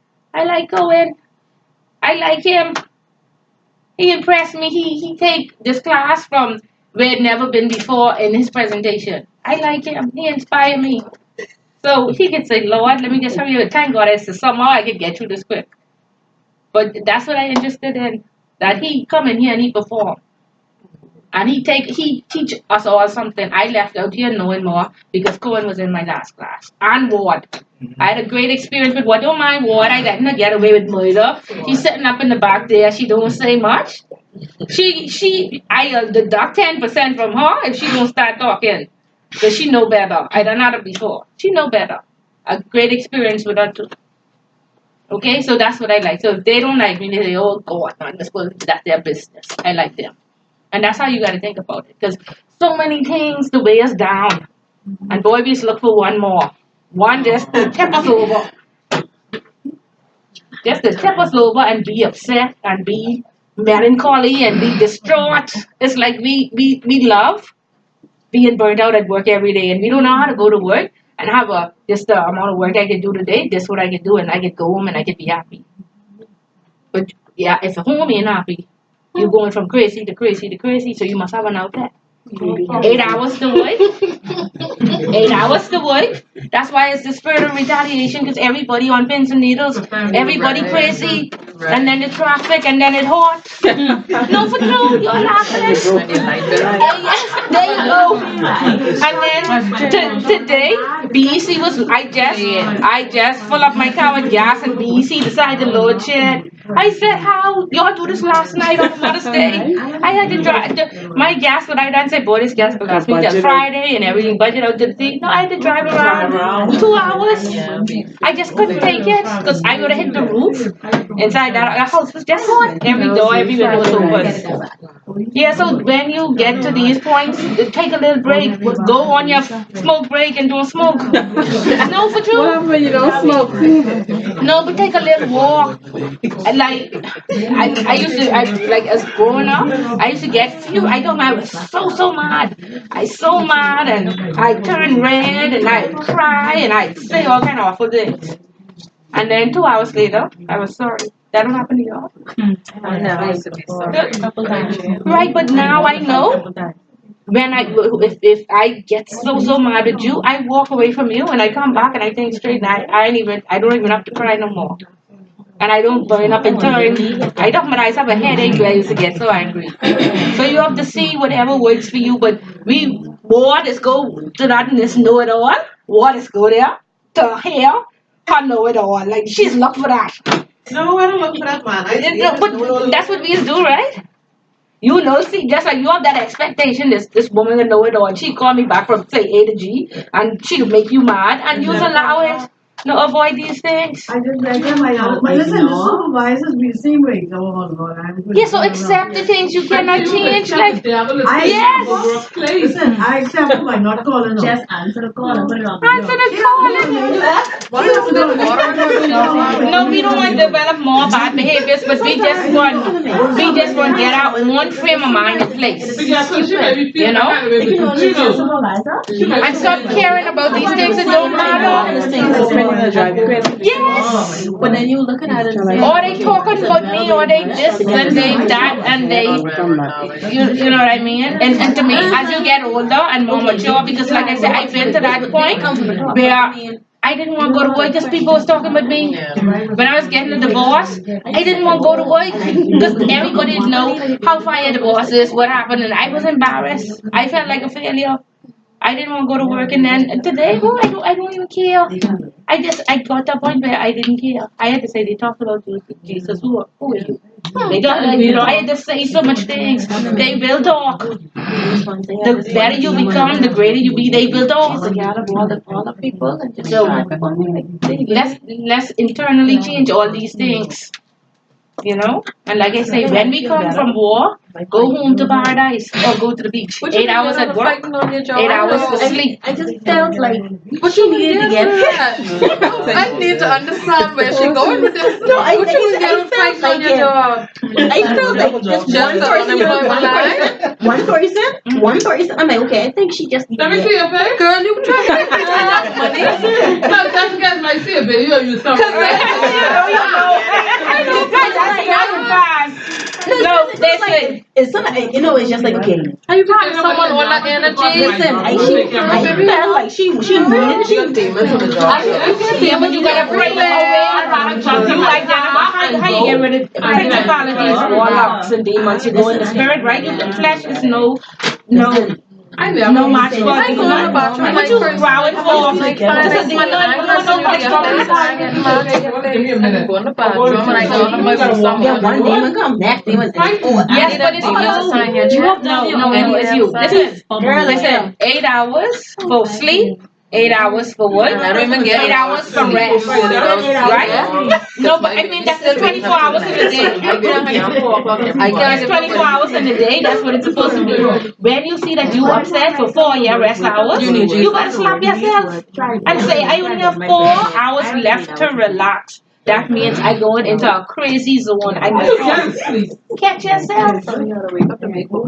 If you see that you're tired, I do so much and I am tired. I have 8 hours to rest. I am tired. Stop. Put it away. Come back fresh the next day. Sometimes you'll have to give a little extra. But most of the time, your life can be revolving and crazy. And I think that's what has happened. We revolving and crazy, then we fight in traffic, then it hot. One war to the next. We all us, and we had guns. A lot of people be paid. You just pop off. So calm down. Accept these things. Flee the very presence and be emotional.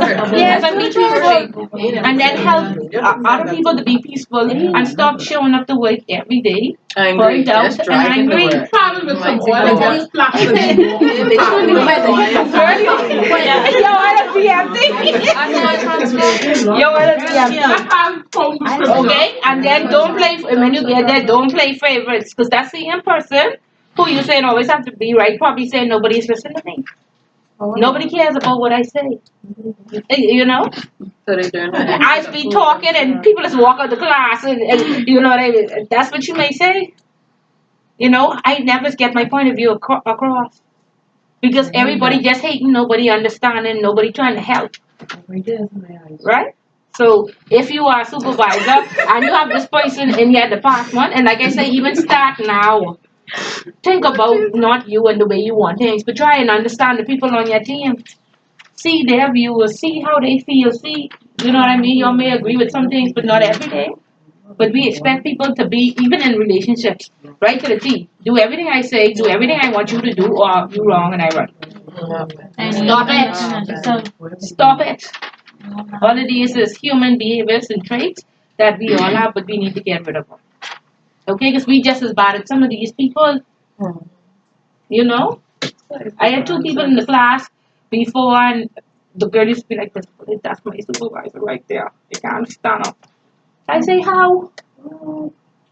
But by the end of the class, I had them agreeing. At least respect each other, not like. But Yeah, you we ain't said getting that, paid to right? like each other. The subordinates, right? The junior staff, whatever, could get along better than supervisors. And supervisors supposed to actually showing better. And supervisors, they don't like to go to each other. They'll come to the junior staff like, you can't tell you, and if you all the supervisors, No, I can't work that. you all need to get together and do stuff. Don't come to us. This military. I just yeah. Don't sound like she work on the Yeah, law enforcement. She work on the military. Yeah, so that's very militant. Mind. Yeah, That's she have a autocratic. Yeah, so y'all have a long way to go. You're supposed to be a supervisor. You're supposed to be one to keep the peace. But you stirring up conflict and stuff with your line staff. No. With your line staff. You can start Right here, this whole thing right here. You could say, this is what I learned in class last night. The same thing. Don't play favorites. Don't create division. Some people supervised by, United we fall, United we stand, divided we fall, and so they create division. I'm just talking about favorites. I'm talking about. No, let me just start. You have a problem whenever she do something on the parade, you come. Whenever she do something on the parade, you come. And then when you look, big, divided we fall. And they don't understand that we can lose in the end. You know what I mean? But sweetie, like I say, when you have no control over something, you remove yourself. I tell her she need to transfer. That's all you can do. You have no control. You fight now. You don't come to work to fight. You don't come to work to fight. Okay? You don't come to work to fight. So, alright? You don't come to work to fight, remove yourself. And like I said, you don't work in perfect. You have to know what season of your life you in. 16 years, 4 people love me, 4 people hate me. I just knew it was my hated season and I had to deal with it. Okay, so try change, renew your mind and how you think. And accept the things you cannot change and you'll be okay. Start and then pass these traits down to everybody so you go on. Okay? Good. So we get some definitions. We know what skills we should have. And we know what leadership traits we should exhibit. Alright? If each one has changed something, that's how you start to change the world. Okay? And then, like I say, we have to, don't worry about who we can't rehabilitate. Okay? Because the Bahamas isn't known for good rehabilitation centers where people could go and get help. So therefore, one by one, the next generation, as we get into these positions, as we become the leaders, we make sure we exhibit the right behaviors and pass it down. Okay, that's all we can do. Alright, they quote Martin Luther King. He had to go so far to die for what he believed in. That's how extreme this life is. Okay, you see people out there marching for change and whatever, and sometimes it's effective and most times it isn't. Okay, but you can't live in worry and fear and a dismal life. No, you can make a difference. It's a lot of work, but you can do it. And it starts with each one of us. Okay? Any questions on leadership? We get the gist of it. We get the idea. Right? Okay. So, anybody read chapters 3 and 12? Pregnancy? Would you say? Yeah, pregnancy, termination, ISO.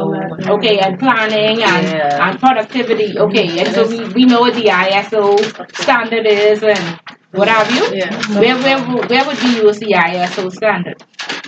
That's in chapter 3, right? Yeah, chapter 3.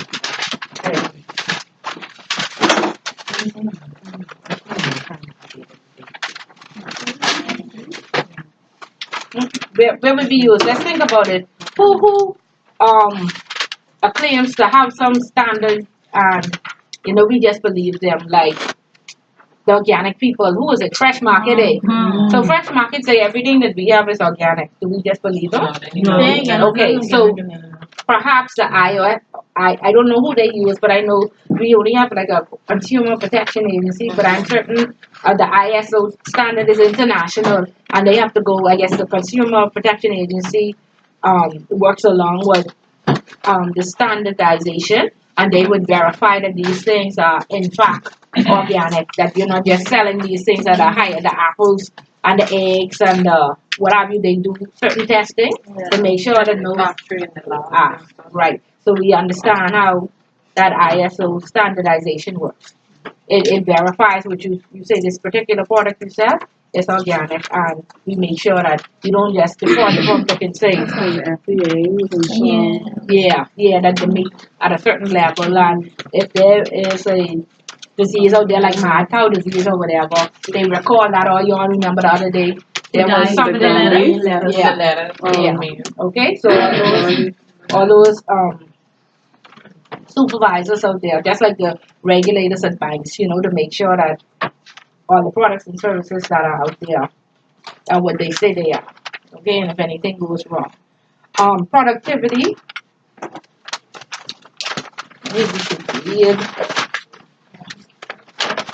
There is a calculation for productivity. Okay, and we all have performance appraisals, and there's some weighing on the performance appraisals. They may say 20%, depending on what department you're in. 20% is customer service, 20% is sales, and then 80% is specifics to your behavior or what you should do. We all familiar with that. It might be exactly, but that's just an example, so we can all be on the same page. No? Would you say it? I think this app of performance appraisal doesn't rate. It's just words. What do you mean? There has to be. No, it's nothing. Man, it's like okay. Only thing is they have in terms of numbers is like our targets. Okay. But everything else, differences, stuff like that, whatever other things, is nothing to say. Okay, 20%. 10%, okay, 5%. So your target is there. Your target is there. Say you have a sales target, right? You must open 300 credit cards or an amount, right? That's the only thing. But right. We have to go to different sections. No, your limit is then two. So that time you have to do a certain amount of sales. Then you can't have more than $250 worth of differences. Right? So then that's how it's calculated based on if you have $175, what percentage of 250 is, did you go up to? That's like what 75%, right? Okay, so that's a metric. If your difference amount is 250, they divide it by what amount you got, $100, $200, and then they say you had 75% of your difference. That's a metric right there. That's an unspoken metric, right? I think. No, but I mean, and that's just. And so this is what I got. This is a common problem that, first of all, in some cases we have no metrics at all.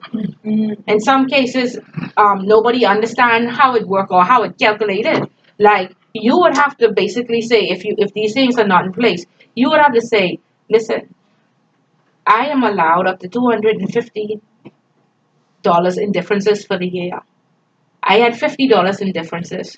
That's 5%, right? So therefore, I should get in that category exceeding it, or at least whatever is exceeding, and then met or didn't met or whatever your category is, or high. So if you only have 5% of the difference in a whole year, that's a metric, right?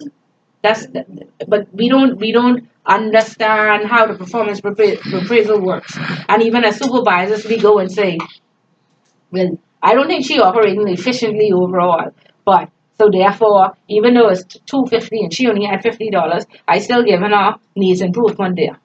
But you cannot give somebody needs improvement where there is a metric that can be calculated. Okay, and where there are no metrics that can be calculated, you have to explain it. There has to be a methodology there. Methodology with us is how you feel it. Yeah, basically. And so this is one of the complaints. This is what should be in the suggestion book. This is something that you should bring up. What's your name? Malisha. First permit. Does your PA affect your incentive? They say it does, but no. Why I set up is because, for the most part, you mean our bonuses, right? Yeah. By the time we have year end, we've completed our performance. Your year end is in October? Yeah.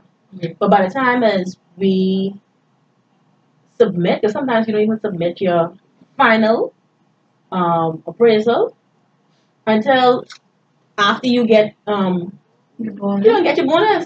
So when y'all get bonus? We get bonus in December, but how y'all get? Listen, we on behavior time. We always, even as simple as us getting our criteria and our thing for the year, we don't get that sometimes until February. But yet our year starts. We don't get that until February sometimes, but yet our year starts in January. So it follows the same trait. You don't get your thing. Okay. Yeah, but you know you know what your goals are. They change. Change. Sometimes these things be changing. No,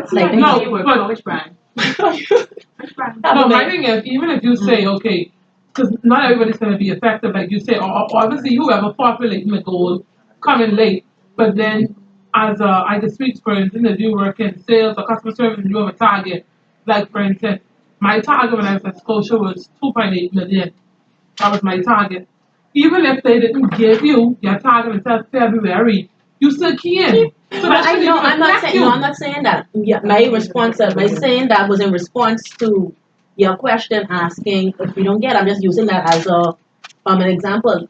With payment time be like response. Okay, so when October 31st comes, y'all do because like for instance at Scotia, your evaluation at the end of the year, my whole quarter will go October 31st. Normally they'll say by the first week of November, my PA is doing. So persons who don't turn in their PA, they still end up getting incentive? Yep. That's what I'm saying. That's my thing. It's that don't I don't understand, and I can see that someone who don't have an enriching everybody in the bank has a goal, a target, whether you work in customer everybody service, has that goal. sales, business. Your question is but how? That's just you know what? You have to have a policy and procedure on it. Go read that first, and let's make sure that you understand. I always listen. This is a Canadian bank. Canadians are very. Canadian bank. Yes, it's Canadian. The parent company is. Yeah, so all their policies and procedures will come down from Canada, and the Canadians good at putting these type of things in place. They're very policy based, so that's very. So go look for the policy and procedure on it. That's something I've been questioning. Your PA to Scotia, then December 20th, there's no money. You got to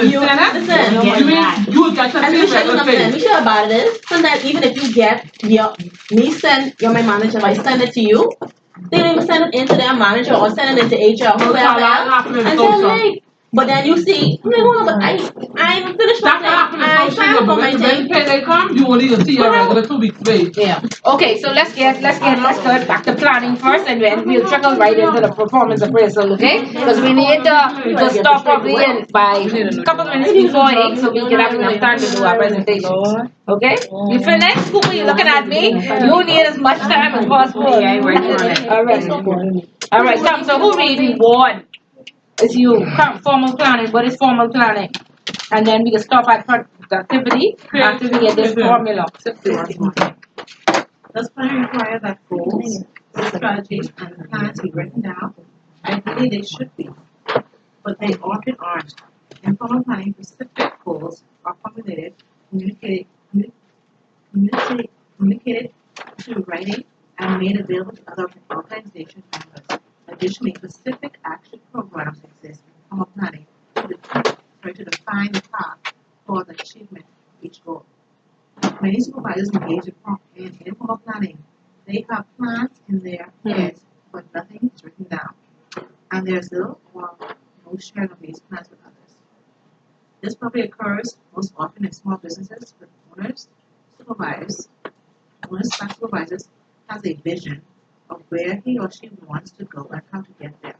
In this chapter, we will use the term planning to refer to the formal variety. Formal planning is most often required for an organization to be productive. See newsflash. Pathways of planning.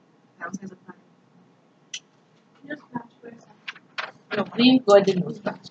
We continue on for productivity. The newsflash right on the next slide though. Page 62 it should be. In almost any discussion of performance in an organization, the focus will eventually turn to the topic of productivity. Productivity, in essence, becomes the name of the game. This should refer to producing a product such as computer chips or providing a service such as fixing a computer's hard drive when it has a problem. Yet in a organization, especially those that provide services, defining productivity can be very difficult. In some cases, it becomes perceived, if not a real impossibility. In today's organization, providers must be able to determine what constitutes as productivity. Okay. And so they have created this, the simplest form is productivity equals output, labor, capital, and materials. And so if you don't have a parent, and if you don't have HR that would have put all of these things into place to make your life easier, to make sure that the person feels that they are treated fairly and that you're using your judgment. You can't remember what happened in January. Normally there is a half-year review, and at that half-year review, make sure that you give them the methodology, explain to them how they will be graded. 2.8 million in sales, divide 2.8 by the number of sales you have by June, and if you're halfway there. You know if you're 50% there, or if you're 25%, you have a lot of work to do, or come to me and ask me for help, or come to me and say, I need some extra business. Maybe somebody's over and they don't mind sharing, or they need some help. Somebody's overwhelmed. I may need to work some overtime. You come up with solutions on how to fix this problem, but don't be in the sales department. You don't know even if this person halfway there or not. And that's what happens. Be so busy, we operate the entire year. There's no quarterly review. There's no half-year review. There's no coaching. And in the huddles in the morning, we given the doom and gloom report. People even afraid to come to these meetings. You have to come, but no for true. We start off with nobody make their target. Nobody do this. 120 people going home, a bunch of tracks, and you know what I mean? So be careful to not be that type of supervisor. When you do a meeting, as well as you do performance appraisal, use the sandwich methodology or the sandwich way. You start opening, it's a sunny day outside, it's nice, it's beautiful, all of us will be happy at the end of this meeting. Then you put the bloom in the bottom, and then we have happy hour if all us meet our target and this and that. So you sandwich it. Start off good, bloom in the middle, end with good.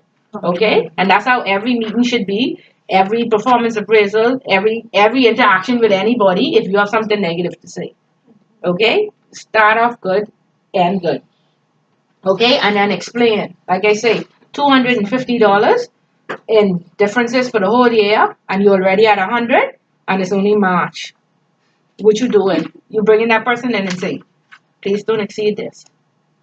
And let me know what I have to do. Maybe I need to put you on the no, for sure. The little slower line. Maybe. Business line. Yeah. I need to move you around because you don't want anybody. The one that's been tripping them up. Remember, I can't see. A supervisor used to say, I have 10 persons and my 10 persons need development, or my 10 persons need development, and I exceed. Really, that's how it happens. Was when I did my supervisor's reports. When I got the reports, if I see they have 10 people on, if more than half of them fail it, you fail too. That's how I make my first judgment. If 5 people on your team fail it, and by the half a year you didn't get them or put an action plan in place and tell me, I followed them through, I helped them, this was my solution, you failed it. Well, that's different. Once it is evident that you tried, right. Because some people you just can't help. Yeah, I agree, but I need you to document how you help. I need you to put down your solution, and now I will help you. You say this person must go to school and they don't want to go. Okay, we have to move them somewhere else. This person can't do this. This person. I mean, people have various reasons why they can't, but you cannot operate for the entire year, not knowing what your goal is, how to achieve it, how to measure it. You see what I mean? And then at the end of the year, you just fail. It don't work like that. I know, even like I know last year, a year and actually the whole year last year, our manager was like, hey, we have the most differences combined with all the branches. Well, and so y'all don't do an action plan. Y'all don't. His only thing was, don't get no more differences. No, that doesn't work like that. Right. What was the root of the problem? I did some research, and this is what is happening. Right. This is what we need to work on. I can send you to this department. Something you don't just say we had a difference. Don't do it again. Okay, but this is my thing, right? It's like, okay, you responsible. Say I'm responsible for 5. Let's say 7 tellers, right? The majority of the difference, let's say 60, 70, 85% of the differences come from my tellers. Like you said, there's nothing done to try and help. Nothing. But yet, if you're saying, okay, $100 is our threshold for differences for the year, I think it's about 7 tellers. And it was at a particular point, like 4 CSOs, persons who open their accounts. So it's like 11 persons. How you get and exceed when you have the most, not exceed, or at least meet your expectation? These persons ain't meeting theirs, but you meeting yours. How does that work? Because that person must have an action plan that they said, I have done this, that, and the next thing. And then that portion, remember now, since they coaching session. But that's just like saying coaching is evident. No, it isn't. No. I mean, I could coach you. Listen to me. I could coach you to win the championship. Let's take, for instance, LeBron. LeBron knows how to coach. I can't remember the team he played for. I could coach you and say, listen, you pass the ball to this one and you do this one. So I know all the basketball terms, right? And at the end of the day, I didn't do my part. I didn't coach and I didn't put you and give you to play. If I didn't tell you, I don't have to come out playing open on the floor and say, guess what I do or whatever. Miss Roll, you gotta take your time and count the money and all that. I don't have to do this, You're people who coach people privately. Yeah. Because not everybody can take that. That's when you get to know your staff. Yeah. Some people like to coach and say, listen, and in front of everyone say, listen, now you can't count money fast to take, but some people you have to pull them back and coach them on the side. Yeah, so because they get embarrassed and then they embarrassed, so they're receptive to what you're saying. That person probably done been coaching a particular teller and letting them know the ways in which they can actually differ from constantly getting differences. And that if they document that, they have proof. So how you expect for me to get, that's like me supervising my location. If I then talk and I then document and I then send an email to say, listen, when doing this or when doing that, if I then do that and I then do my part and you constantly come out and I then copy everybody in management and this supervisor and that, I cover myself. Yeah, and she then recommends the person to be moved. At the end of her recommendation, that's it. She saw a problem, she identified it, and then she said, I recommend this person to be moved. They may necessarily can't move that person, but at least she exercised a conceptual skill and she made that decision. That's the end of her story. When you don't pass something on to your manager, that's the end of your story. You leave it. And that's what has happened. We just carry it for weeks. Okay? I know for sure. Okay, so a lot of things need to fix where you are. Okay? But let's try and get back to this. Okay, so we talked about planning, we talked about productivity. There is a equation or what do they call it? Equation. Formula. Yeah, formula of how to calculate productivity, but just so you understand that there should be a differentiation on your performance appraisal on this is 20%, this is 80% your behaviors, and then 20% is your sales, or 30%, whatever percentage. And then with the targets, you know how to calculate what percentage you at for meeting your target. You know how to calculate what percentage you at for the differences. Okay, and then all the rest should be data. But there should be something where you can calculate to say, I am on 9 or I'm not on 9. Or some of it is, if you work like in compliance and in operational or like in the tellers where you could say, I have 10 tellers, 2,000 people come in the bank, you serve 1,000, and the rest of these 6 people serve 50 or whatever. Something wrong, like there are metrics like that. Okay, and that's how you calculate productivity. Okay, a lot of people don't do it, and a lot of businesses fail because one person is overwhelmed. We find that one person just pile right down, and these people only have time to twiddle their thumbs. And so basically, that's what you want to eliminate. You want to make sure everybody has a job description. You want to rate that job description so you can price it properly on the amount of work that you give that person, and you want to make sure that that person isn't constantly overwhelmed. And a lot of times you won't know if they overwhelmed until you sit in that desk, and normally you won't sit in that desk.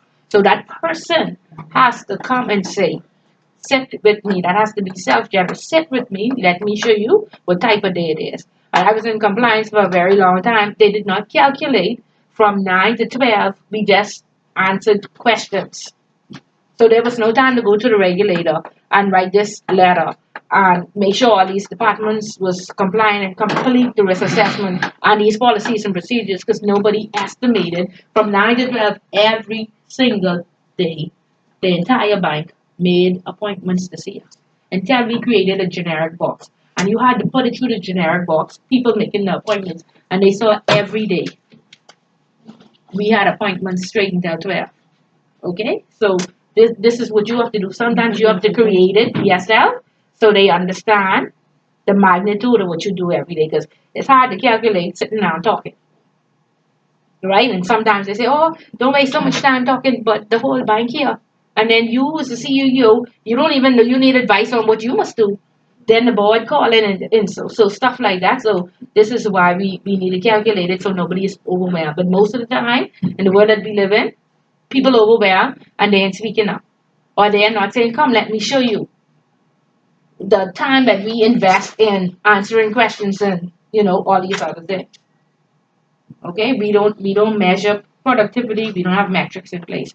So that'll help you a little bit with being burnt out. It took me 5 hours to do this, right? But if it takes you 5 hours to do something and somebody else taking 3 hours, now you need to go sit with them and see what they're doing differently. If that one teller is serving 1,000 and these other people, 6 people sharing 1,000, you need to see what that person is doing differently. Okay, but see, we have to take some time and we have to study these metrics to understand, or we just operate every single day with one person being burnt out, one person feeling unfair, one person. So all of this is a good trait of an effective supervisor. So the supervisor shouldn't be so busy that they can't even say, I noticed this one always lagging behind, or this one always have more, or this one, these are the things that we look out for. Get those mandates, look at them, and then switch the people around to see if it's person or it's the actual function that they completing that out of control, or that too much things from one desk. Okay? All right. So we don't need to really go into the different terminal, the strategic planning and tactical planning. You all can do that in your own time. But let's talk about benchmarking so we can understand. And benchmarking is the search of the best practices among competitors or non-competitors that lead to their superior performance. And one time I was applying for the venture capitalist loan to start a business, and I went in and you all just watch the Lions Den and those things that come on when you stand up, you sell your business and they tell you Shark Tank, right? So basically I didn't expect it like that. I was going to the little office, sit down. When I opened the office door, there was a panel of people there, and one of the questions they asked, they said, so how do you benchmark your business? And I was like, oh, how do I benchmark my business? And they said, yes. Do you want debt or do you want equity? And I was like, do I want debt or equity? Yeah, so they said, okay, so basically, you can give us 20% of your business. That would be equity. You can pay us back when you make a profit, or we can give you a loan and you can pay a loan payment of $1,000 every month, but you would just be newly operating and you probably won't even make $1,000 a month because you won't you won't break even until the 3rd year. So we would suggest that you give us equity. But if you don't want to give us equity, let us own 30% to 50% of your business until you can pay us back in full. benchmark your business for us and come back and tell us. So I said, who should I benchmark my business against? And they said, okay, well, for instance, we just loaned some money to Cable Bahamas. Cable Bahamas is a big telecommunications or communications conglomerate. Is that the type of business you own? I said, no. They said, okay, so because they are so large and their rate of default is very low, we would lend them money at about 2 or 3%. So you have to go out into the community or into the business world, find out a business that is similar to your business, and find out which rate they lend at. And if they lend at, say, 5 or 8%, perhaps you could come back and tell me, well, funeral homes lend, different funeral homes borrow money at 8%. And my business is similar to a funeral home. We lend you money at 8% or 7% if you could prove it to us. But this was research that I had to do, go out to the competitors, find out how much they borrow at, and that's how, you benchmark. Was that clear? You're looking at me like, okay, Ms. Fuller, what are you talking about? Was that clear? We understand the difference? Okay, good.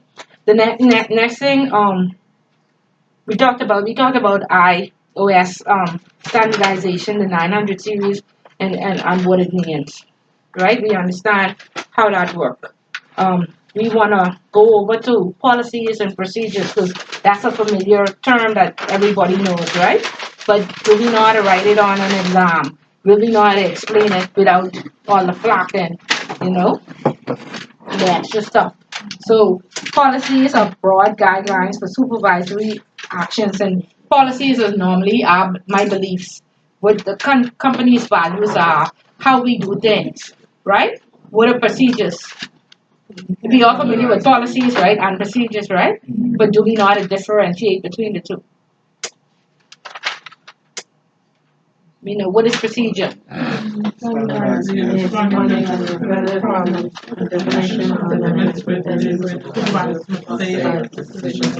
Okay, basically how we do things. So, you turn on the AS400 system, you put in your password, you do this. So that's what a procedure would be. The how to do it. The policy is our values, our beliefs, what we do, and the procedure is how we do it. Okay? The next one is rule. What is a rule?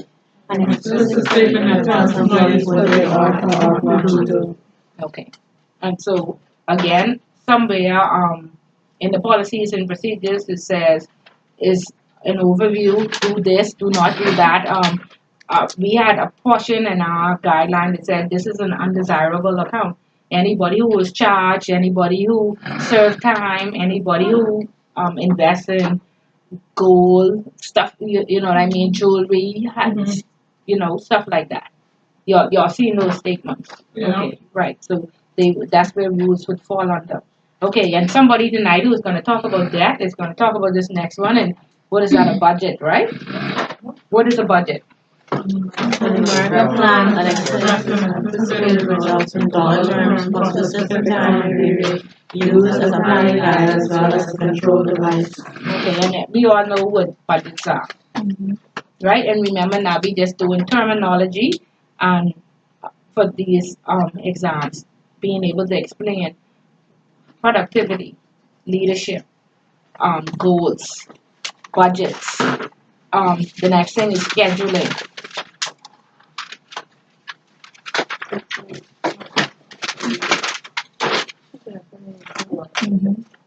Yeah, it's scheduling and then Gantt chart, and that's where we stop for chapter 3. Detailed planning of activities to be done, the order in which they are to be done, who is to do each activity, and when the activities are to be completed. Okay, and so are we when we have these huddles in the morning, are we discussing the schedules? Because particularly for people who supervise, there's a group of persons and there are always extra duties to complete. Are we scheduling the extra duties, or do we always say the person who finished first must go and file today? The person who finished first must go to the credit department for first training. How are we doing it? Are we being organized? Does it seem fair? You schedule it and some people still don't follow it. Okay, but we cannot not do it. No, I'm just saying. No. Yeah. Yeah, so we cannot not do it, but the scheduling helps us to be organized. Scheduling helps us to be able to say, yes, that Miss Bullitt was scheduled to do the filing 10 times for the entire year. She did it all 10 times. Somebody else was scheduled to do it. They did it 5 times. So again, that's how you can create a metric. Okay, and that's why scheduling is important. So don't in a meeting create a schedule and then throw it away. No, keep these things because when it's time to write the appraisal, you want proof. A lot of times people do feel like they you use your judgment just because they don't like you. And I had one incident too where again the benchmark in Royal Bank was 75%. I got 95% on a survey. And the person still wrote that I needed improvement. So I had to put. My response was the benchmark in Royal Bank is 75% to say that you are performing. Please explain to me how at 95% I would have not performed. Okay, and that was the difference between a $4,000 bonus and a $10,000 bonus. So I wasn't letting that go like that.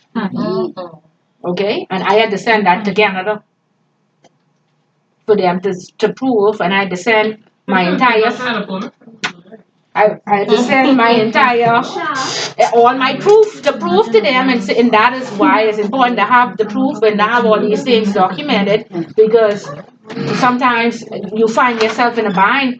You would have had your quarterly, you'd had the end of the year, and then they come talk, but the bank don't have this money. It don't work that way. You know, if the bank say we have a profit and they're giving a bonus, you say meet these goals, and that's why it's important to set them at the beginning of the year, halfway through check them, and keep your notes and your documentation so nobody can tell you at the end of the year when you done calculate, you know you done spend that before you get that ain't what you get. Okay? So make sure you keep your proof, you get a copy of these managers' schedules, especially when you all don't agree, and you calculate all your metrics. Okay? We good? I see everybody looking at the clock. It's 8 o'clock. All right. So, and again, chart. Again, it helps you with scheduling. It says the chart with time on the horizontal and activities on the axis and on the vertical, and it shows when tasks are supposed to be done. It shows progress, and it compares actual progress on each task. So it'll tell you. In the book, there's a Gantt chart, so you look at it and it says in January you should complete this, and you'll be able to say she is 75% completed this, or 85% towards this goal needs to be done, or what have you. Okay, so that's how a Gantt chart works. So it's a good tool to use. So there's transparency. Everybody's on the same page, and nobody can say I didn't know, or it's not fair, or it wasn't what it was supposed to be. Okay. All right. Now that we through this long, tedious lecture, y'all just want to say your part and go. I know. Okay, so we'll stop there. So we'll only be tested on 1, 9, and 3. 1, 9, and 3. Okay. 1, 9, and 3. That's good. Yeah. And again, I can throw in 12 because that's just performance appraisals. That's why we're doing it. Just ties into performance appraisals, but that's fine because I want to make sure y'all understand the counseling part after the performance appraisal, the feedback part.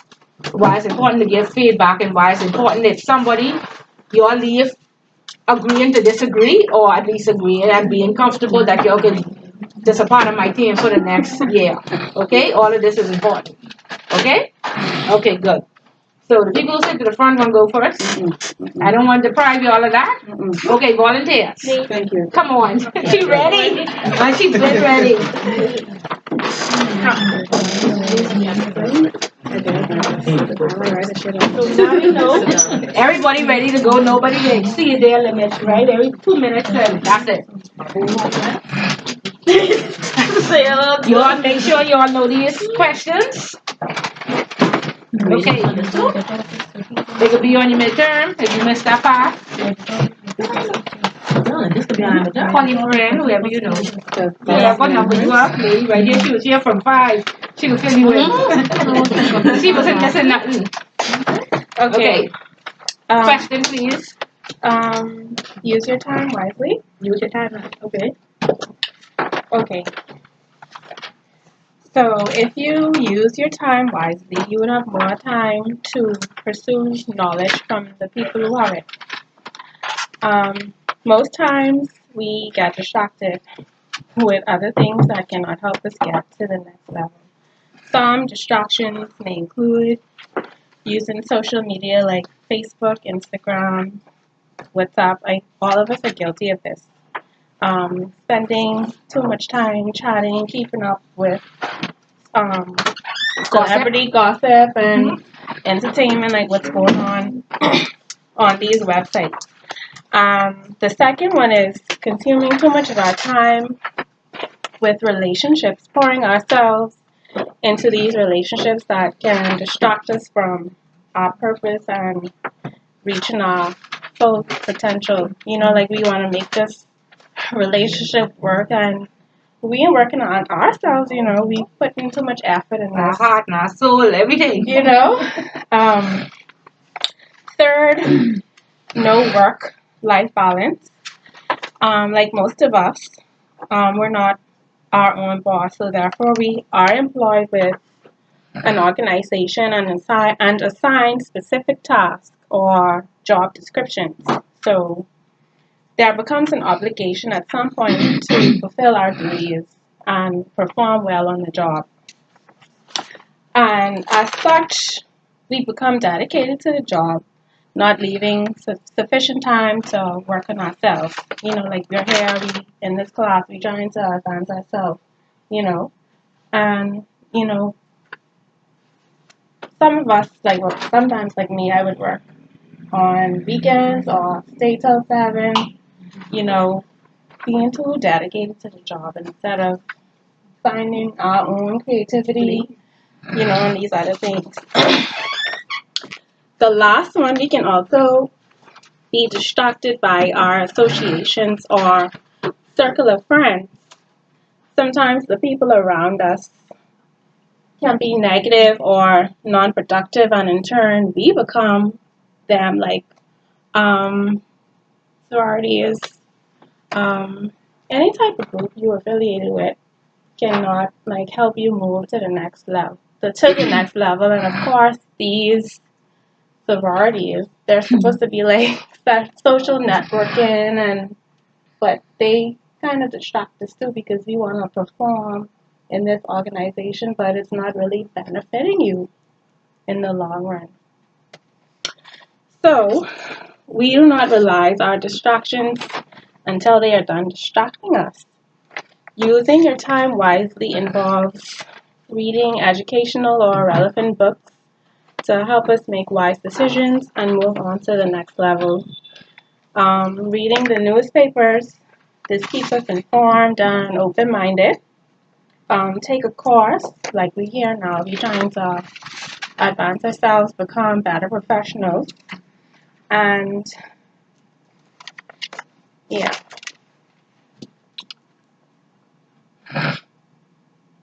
Yeah, so like we hear now, trying to advance in our companies. We using our time wisely with Miss Bullet and trying to be informed and how we can better ourselves. Very good. Any questions? Use the time wisely.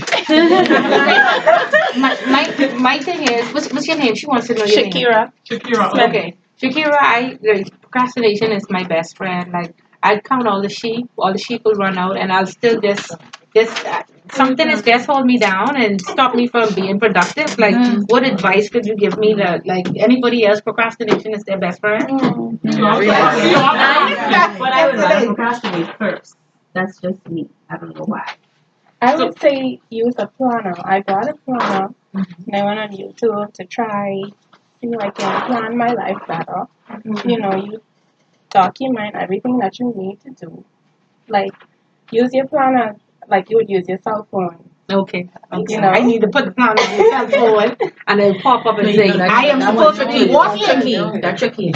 I am supposed to be walking. Okay, that's good. It'll remind me of tasks that I need to complete. Okay, thank you very much. And it doesn't have to be work-wise. It could be your personal life, or I have to get my hair done. Stuff like that. You could use it for everything. Time. Right.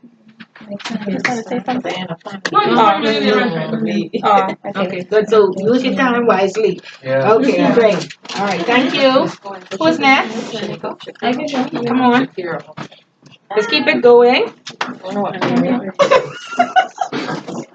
Y'all gonna be off day 30 when everybody go in. Come. The faster you go, the faster we leave. I know. Okay. What's your topic? What's your name? Nazaera, Nazaera. So I had two. The first one was how a relationship can determine your failure, and then also knowing when to be quiet. So, as I've learned from Gregory Bethel, who you are in a relationship with determines a multitude of things, but ultimately your growth. Whether you are successful, your level of happiness, the content of your character, how much money you earn or keep, and the value or purpose of your life is greatly impacted by your partner. Therefore, for a positive outcome of the aforementioned, someone who you are equally yoked with is crucial in this process. This guarantees that you and your partner will be on the same page and will be able to work together to grow together for the better. Having an unequally yoked partner warrants arguments and dreams deferred as you're focusing your attention on your partner more than yourself. I use my parents as a prime example to prove this theory correct. My mother and father are equally yoked. They have the same goals in life and they share the same similarities. They have been married as of July 2019 for 25 years, and every day they motivate each other. They are successful, able to live comfortably, and are in good positions in their lives. Their ability to reach this would not have been accomplished without the healthy relationship entailing happiness and support. Stress at your home and within your life trickles on into your work, affecting your growth and changes your attitude as well. With someone by your side pushing you to be the best version of yourself, you can go far. Wise men talk because they have something profound to say. Fools because they have to say something. Gregory Bethel made this quote and it stood out to me as I have always believed that leaders always know when to be quiet and when to speak. As a leader, it is impeccable to know that your words hold weight. You must be careful what you say, noting that as you communicate with the employees you supervise on a daily basis, you must decipher what requires commentary and what doesn't. On another note, my mother always says that empty barrels make the most noise. It is not the long, drawn-out speeches that aren't articulated well that is effective.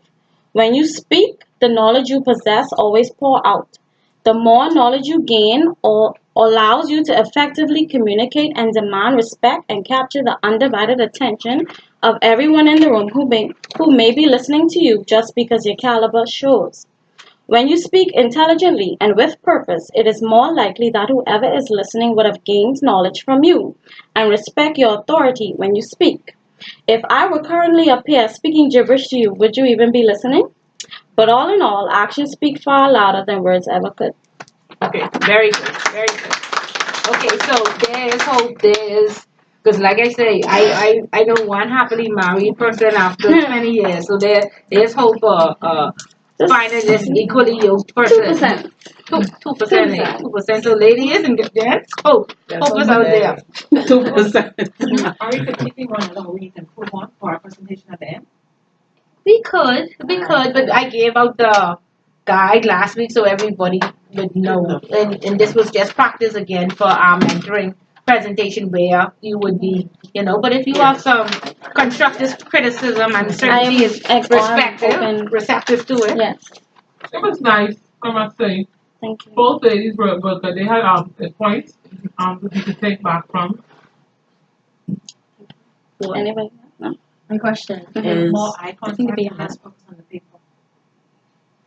Okay. I said that. Thank you. my question is, you made mention of being your mom and dad being equally yoked because you have the same interests and they share similarities. But does equally yoked necessarily means that you have to have similar interests? No, it just means basically being on the same page. Me and you could agree to disagree, but all two of us could go far with that because we accept each other's differences.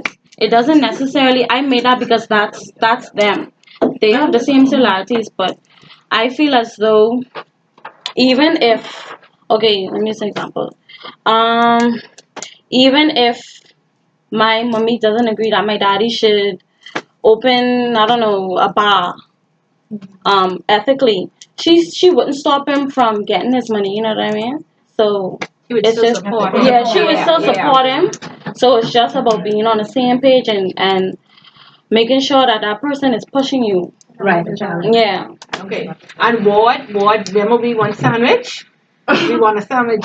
So I was gonna say it's love right now. Her interaction, like how she responded, is like if you go to Toastmaster, they actually want you to use more body cues. What do you mean speaking with your hands and well, and so she was awesome. Yeah. Very good. No, it meant to be quiet and how a relationship can determine your failure. Tonight, my name is Kristen, and my topic is rules without relationship lead to rebellion. Let me first start by saying there was no statistical backing for my topic. This is only based on my opinion, personal life experiences, and the observation of today's society. So please do not kill me. but that topic is again rules without Rules without relationship lead to rebellion. Got it? Growing up, my mommy always said, all the games and tricks you're playing, she's done it before. Rolling my eyes every time she said this, but realizing myself now as a mother of two, that the games and tricks never change, just the tactics. Andy Stanley, the founder of North Point Ministries, stated, rules without relationship leads to rebellion, and I honestly agree with that statement. Today we can only lead by example when we want to see the same results. When children are young, this is a Bahamian saying, when children are young, it is easy to say, do as I say, not as I do. But as a child begins to develop and change into an adolescent, they will begin to resent the things that were taught to them when they see you're not living out what you taught. Many may beg to differ, and that is fine. We all are entitled to our own point of view.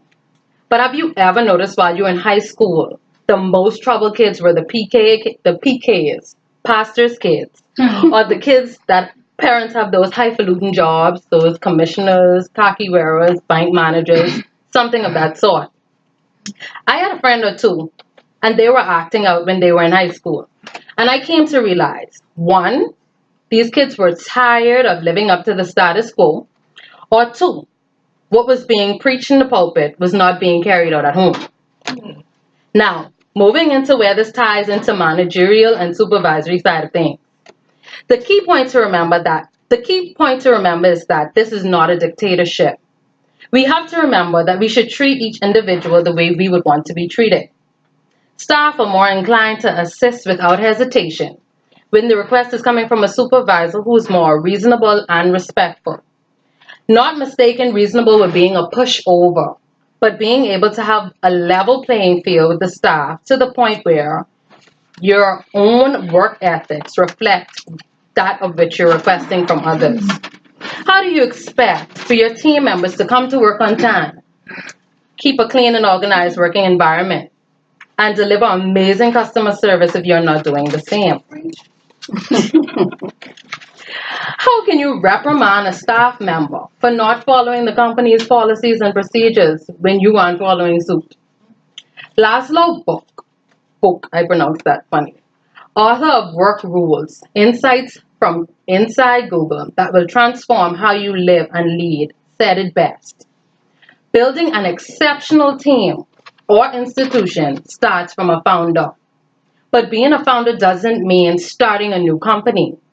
It is within one's grasp to be a founder and a culture creator of their own team. Whether you are the first employee or joining a company that has existed for decades, you determine your future. questions for you. Any Science questions? critiques I to the bar.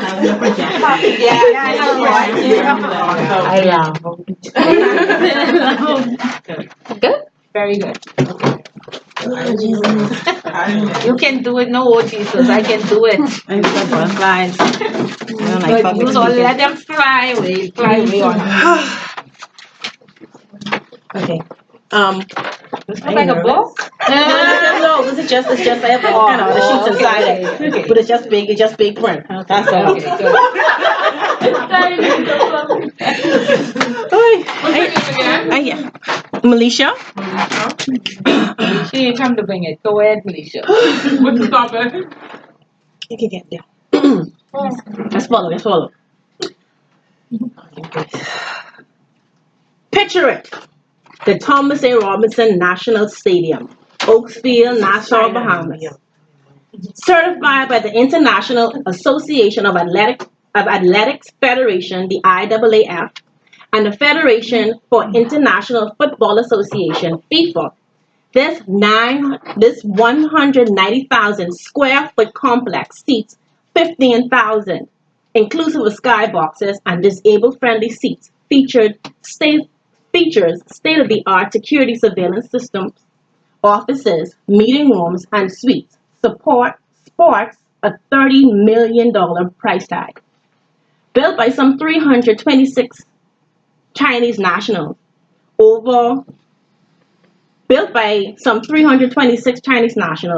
just over 100 Bahamian entities supplied goods and services used while constructing the complex.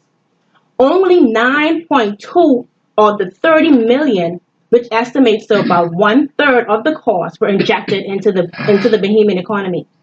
That means that 326 Chinese nationals were imported to do the jobs Bahamian men and companies were more than capable of doing.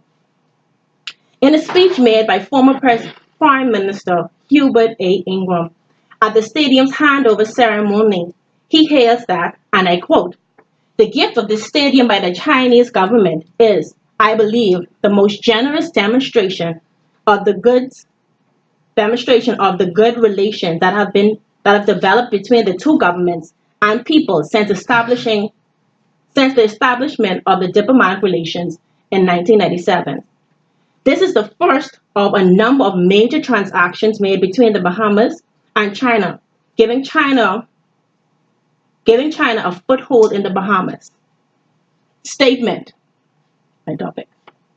India and China will rule the world in short order. Response. China already rules the world. Focusing solely on China's world presence, I'll state 3 main points that convince me that this statement is true. Embassy presence, trade, and the Chinese debt trap, as in debt. Number 1, embassy presence. The term embassy refers to the official residence or offices of an ambassador, a diplomatic presence. According to embassyworldwide.com, there are 161 Chinese embassies and 67 consulates worldwide. This means that more than 40 countries in the world house some form of diplomat or ambassador for the Chinese government. Countries like Afghanistan, Barbados, Canada, Cambodia, Kenya, the Bahamas, and the U.S. The U.S. alone house 4 embassies or consulate offices in Houston, Texas, Los Angeles, California, San Francisco, California, Chicago, Illinois, and New York. Number 2, trade. According to ChinaPower.csis.org, as of 2017, China's total worldwide trade value was valued at 4.1 trillion, or 12.4%, making them the number 1 in the world, being followed by the U.S. in second place with 11.9%, while Germany holds third position with 7.9% of the world trade. Number 3, the Chinese debt trap. A policy of lending to developing countries to build infrastructure, which builds wealth for Chinese nationals, generates employment for Chinese nationals, and increases the trade flows for the Chinese government. Quora.com describes this policy as an attempt to gain geopolitical influence and power for the Chinese government. In 2010, an agreement was struck with Sri Lanka for a $1.5 billion to build a massive shipping port. Due to the lack of shipping and trade activity, Sri Lanka could not meet its repayment obligations. In order to waive these obligations, a bilateral deal was made between the two companies, giving China a 99-year lease of the port. The Chinese company, the China Merchants Port Holdings Company, got 70% of the shares of this port.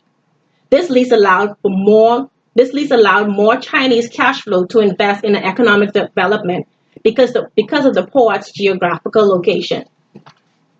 My research has made it even more apparent to me that the Bahamas and countries worldwide are in a chokehold of a sophisticated predator that is China. My above stated points, among others not stated, convinces me that China is a cunning and resourceful force to be feared. In recent years, I've seen an increase in their presence and influence here in the Bahamas, funding the $4 million resort that is Bahama, which employ hundreds of Bahamians. We, like many other countries, heavily rely on them for our essentials: food, clothing, employment, funding for development of infrastructure, among others. We are at their mercy. Because of this, I say, China will not rule the world in short order, but China now reigns. Wow. Very personal. Sorry, I didn't mean to be that long. I didn't realize it was that long. I didn't realize it was that long. Sorry. Very good. Yeah, that was good. That's fine. You was good. That was informative. It was informative. You know, you gave what I liked about it. You gave figures. You documented where you got your information from. Again, too. I would say with Kristen also. So it was good. I'm scared to go now. Very good. But Tom, keep it rolling or y'all Yeah, I go now. When I see this one break her neck, I'm like, okay. Me? 1 minute.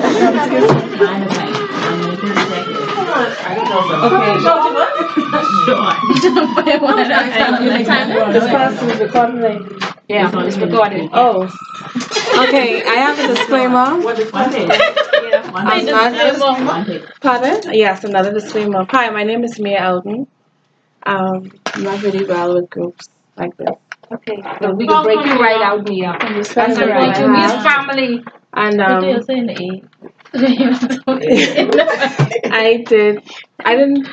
don't feel like this topic needed research, but I just did based on you guys to see why I really didn't need to do research.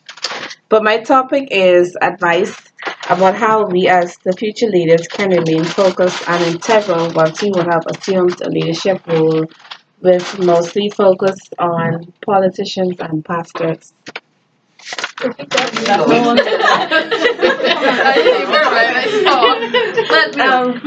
Okay. Leadership advice. Once you have assumed the leadership role, once you assume the position, how do you maintain your integrity and your ethical values, right? Yes. Okay. As we all know, politics play an interesting part in our society today. We as Bahamians are very vocal about whose party we choose. You know, we go hard for the rallies, and sometimes we for the money, sometimes we for the rum, but we go hard for our parties. We're always there to support our group. Sometimes we wear the red shirt Monday night and then the yellow shirt Wednesday night, but that's your business, that's not mine. But we as Bahamians, we truly exercise our right to vote in this country, and hold on. Okay, yeah, we truly exercise our right to vote. That's because politicians, they have a way with words, and they get our attention in terms of making promises and making vows. I promise to give you a job once I get into power, or I promise to do something for you once I get in power to help your family out and this and that. And we tend to draw into those promises, but once they would have been elected, those promises, they fall to the ground, they fall on deaf ears, and of course they are not pulled through. And we are in a time where greed, power, and influence has taken over the majority, if not all. I wouldn't say all, but the majority of the politicians here in the Bahamas. And people, they lose trust and hope, and then we get discouraged because we are humans. And when we're on hard times, we look forward to those promises that people would have promised us. We want to know that, okay, I'm on hard times now, but you are my MP, so you promised to give me a job. I need a job. I'm looking forward to this job. And persons lose hope when they get discouraged. And of course, religious organizations, they are sort of one and the same. They tend to mislead, not all, some of them, they tend to mislead persons into joining that church, where God is not there. But of course, we as Bahamians now, everyone has this thing, whereas the church is a business. They're only in it for the money. And if you would notice, if you ride around Nassau, there are so many churches that are now populated, yet persons are discouraged to attend church. They don't even want to pay tithes. They don't want to give offerings. They don't want to give seeds. Every church you go to, you got to give a seed. God says, so this $20 by May 20th, and you can get $200, and persons, it happens, persons, they tend to get discouraged because we know for a fact that some pastors are in it for that selfish game, because here it is now. I pull up to a church, pastor has a nice BMW parked up front, but I walk in the church, and so although that may not be the case with that particular pastor, that's just the stigma that is now attached to it. So, my advice for future leaders is to first establish a covenant with God, seek knowledge, wisdom, and understanding. Once you get it from Him, no one can take it away. Secondly, seek to always be accountable and surround yourselves with persons who will hold you accountable for your actions.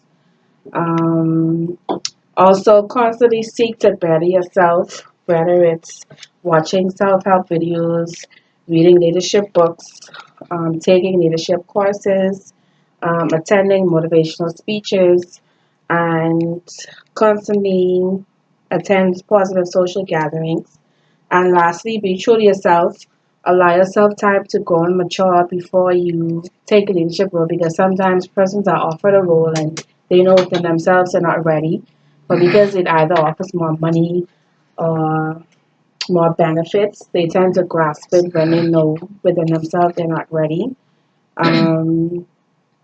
And once you're in a position to lead, you will need to overcome, or should have already overcome, temptations for greed, abuse of power, and fleshly desires. Yeah, that's scripture. Very good. And President Obama used to be a smoker, and before he took office, he gave up smoking. Okay, I mean, he put himself through detox and what have you to give up smoking, so he would be a better example. President Obama. Yeah. Obama. Just so, like he said, be mature and try to, all of us have vices, but have that awareness of your vice and make sure you keep it under control. Okay? Good. Good evening, everyone. Good evening. I'm sure everyone knows my name, Kia. Okay, my topic was what is success and what it means to me. A famous Jamaican musician by the name of Taurus Riley wrote these words, and I quote, "Success has many fathers. When you fail, you're just like an orphan." These words became the driving force behind my thirst to succeed, because in reality, everyone loves a winner, but forsakes and dislikes a loser. The Merriam-Webster Dictionary defines success as a degree or measure of succeeding or the attainment of wealth, favor, or eminence. Being a successful individual can be looked upon in many different ways, such as having the latest car, large bank accounts, a good job, or even the largest home in the community.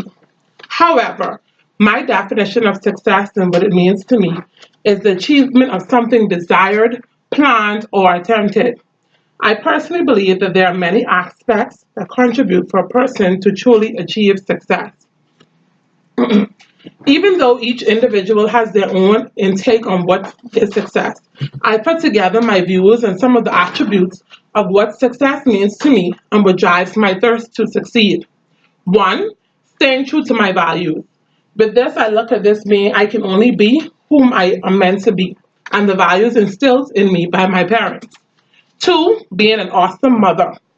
Though it has its daily challenges, my mantra is if I fail at anything in life, one thing I hope to never fail at is being an unfit mother to my children. 3. Having respectful relationships with those around me. With those around me. With this point, I feel respect can only be earned and can't be demanded. Once respect is given to peers and those alike, success around you is easy to come after. 4. Being able to contribute financially to my household, meaning ensuring that all bills are paid and up to date and not incurring unnecessary debt. 5. Following my dreams. Some may say because I'm a full-time mother, working a full-time job, and attending school is impossible. But to them, I say the sky is the limit. 6. Setting and reaching meaningful goals. For me, I set goals not only what is meaningful, but ones that are realistic. I use this acronym, SMART.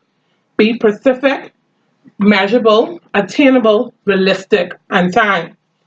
7. Making genuine connections with others. While some may consider this as being friendly or frenzy, the reality of this is some of the same people you're connected to or working with can actually be a stepping stone to you achieving success. And last but not least is being in control of your own future. Consider this. I'm in the driver's seat and only me can determine or control my destiny. Success can mean different things to different people. Success can be measured in a variety of ways. Remember, each individual strives for their own success. I believe to truly be successful is to be happy with yourself in all aspects of your life.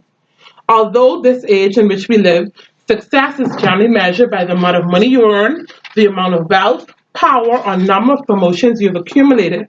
I found that the older I grow, the more I view the people the older I grow, the more I see the people who are most happy and content with their lives are the most successful, whether they are rich, poor, or in between. They've tended to treat life as a journey and not a final destination.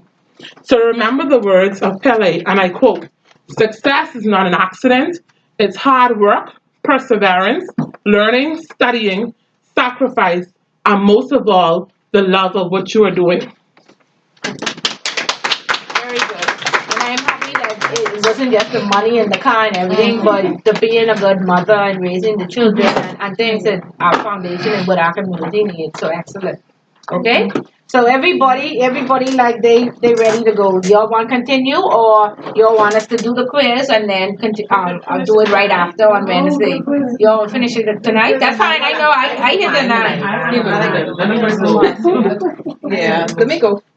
Go on. No, I was wondering if you want to finish tonight. Yeah, I good. It's y'all. I just want y'all to remember this and take this in. Because then we have to know the topics, right? Not for the quiz, for the midterm.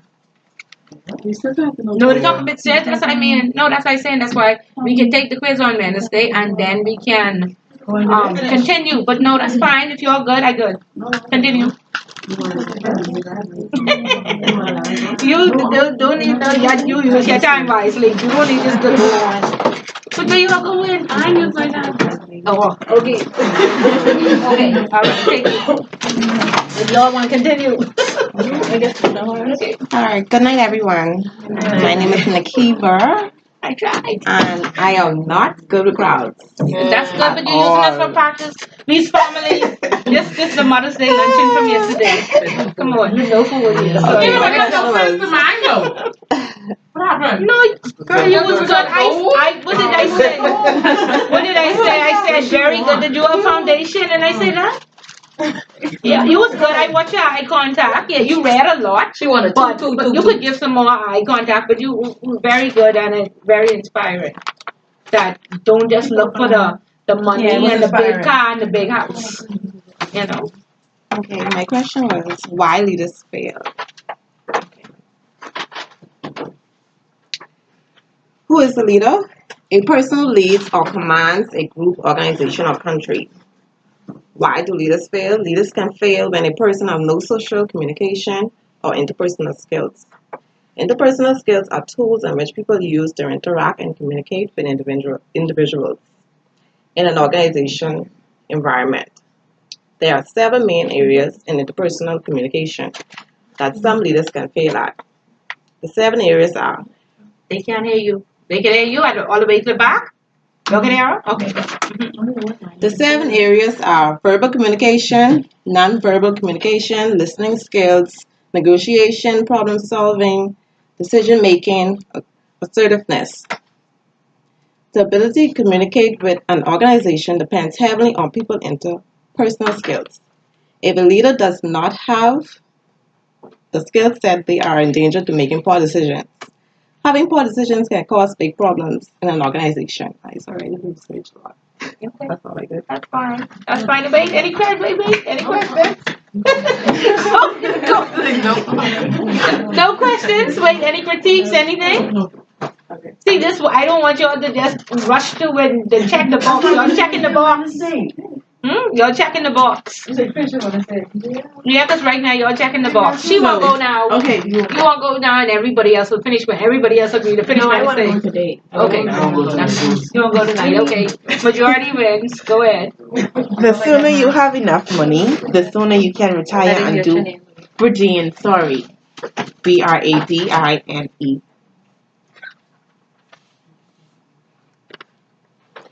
The sooner you have enough money, the sooner you can retire and do what you really want to do without the constraints of a master. Okay, the sooner you have enough money, the sooner you can retire and do what you really want to do without the constraints of a master.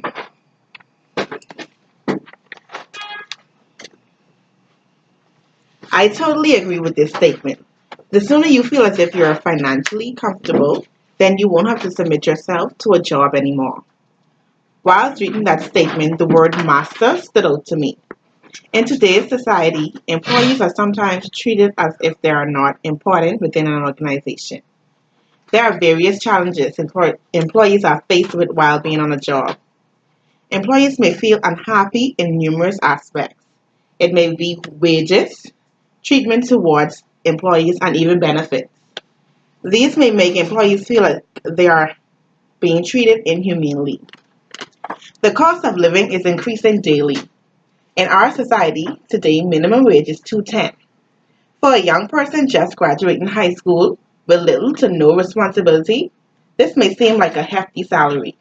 However, what about the single mother with 2 children that has to pay rent, school fee, and also provide food, clothing, and shelter? Is $210 really enough? The way in which you treat your employees is important. If there were no employees within an organization, how will the firm achieve its goals? How will the products and services of the organization be sold? It is a necessity that employees are happy on the job. If employees aren't happy, it may result in rebellion and low performance appraisals. Employees are eligible to receive certain benefits while being employed with an organization. May it be sick days, lunch breaks, personal days, and also vacation leaves. Speaking from experience, an organization I was previously employed with, you were not eligible for vacation until a year after being employed. When in actuality, after 6 months by law, you can receive vacation. Also, we were only eligible for 15-minute break while working a 7-hour and 45-minute shift. Sounds like slavery to me and the employer our master. I'm certain if all of us came across enough monies to pay off our debt and have sufficient left, we would second guess even going into work. The sooner you have enough monies, the sooner you really get to do what you want to do without the constraints of a master. Very good.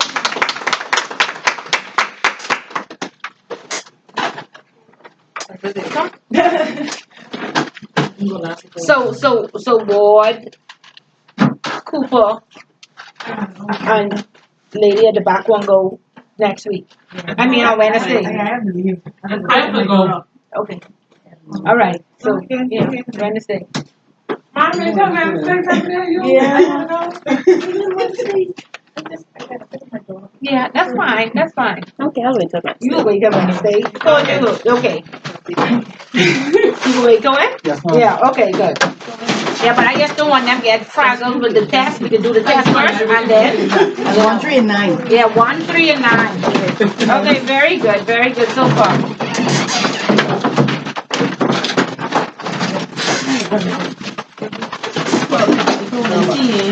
On this little paper here. Are you like that? You don't have to. That's just me. I know the time. I just put them on the glass now. No, I just looking for my. Okay. Good night. All right. Good night. See you on Wednesday.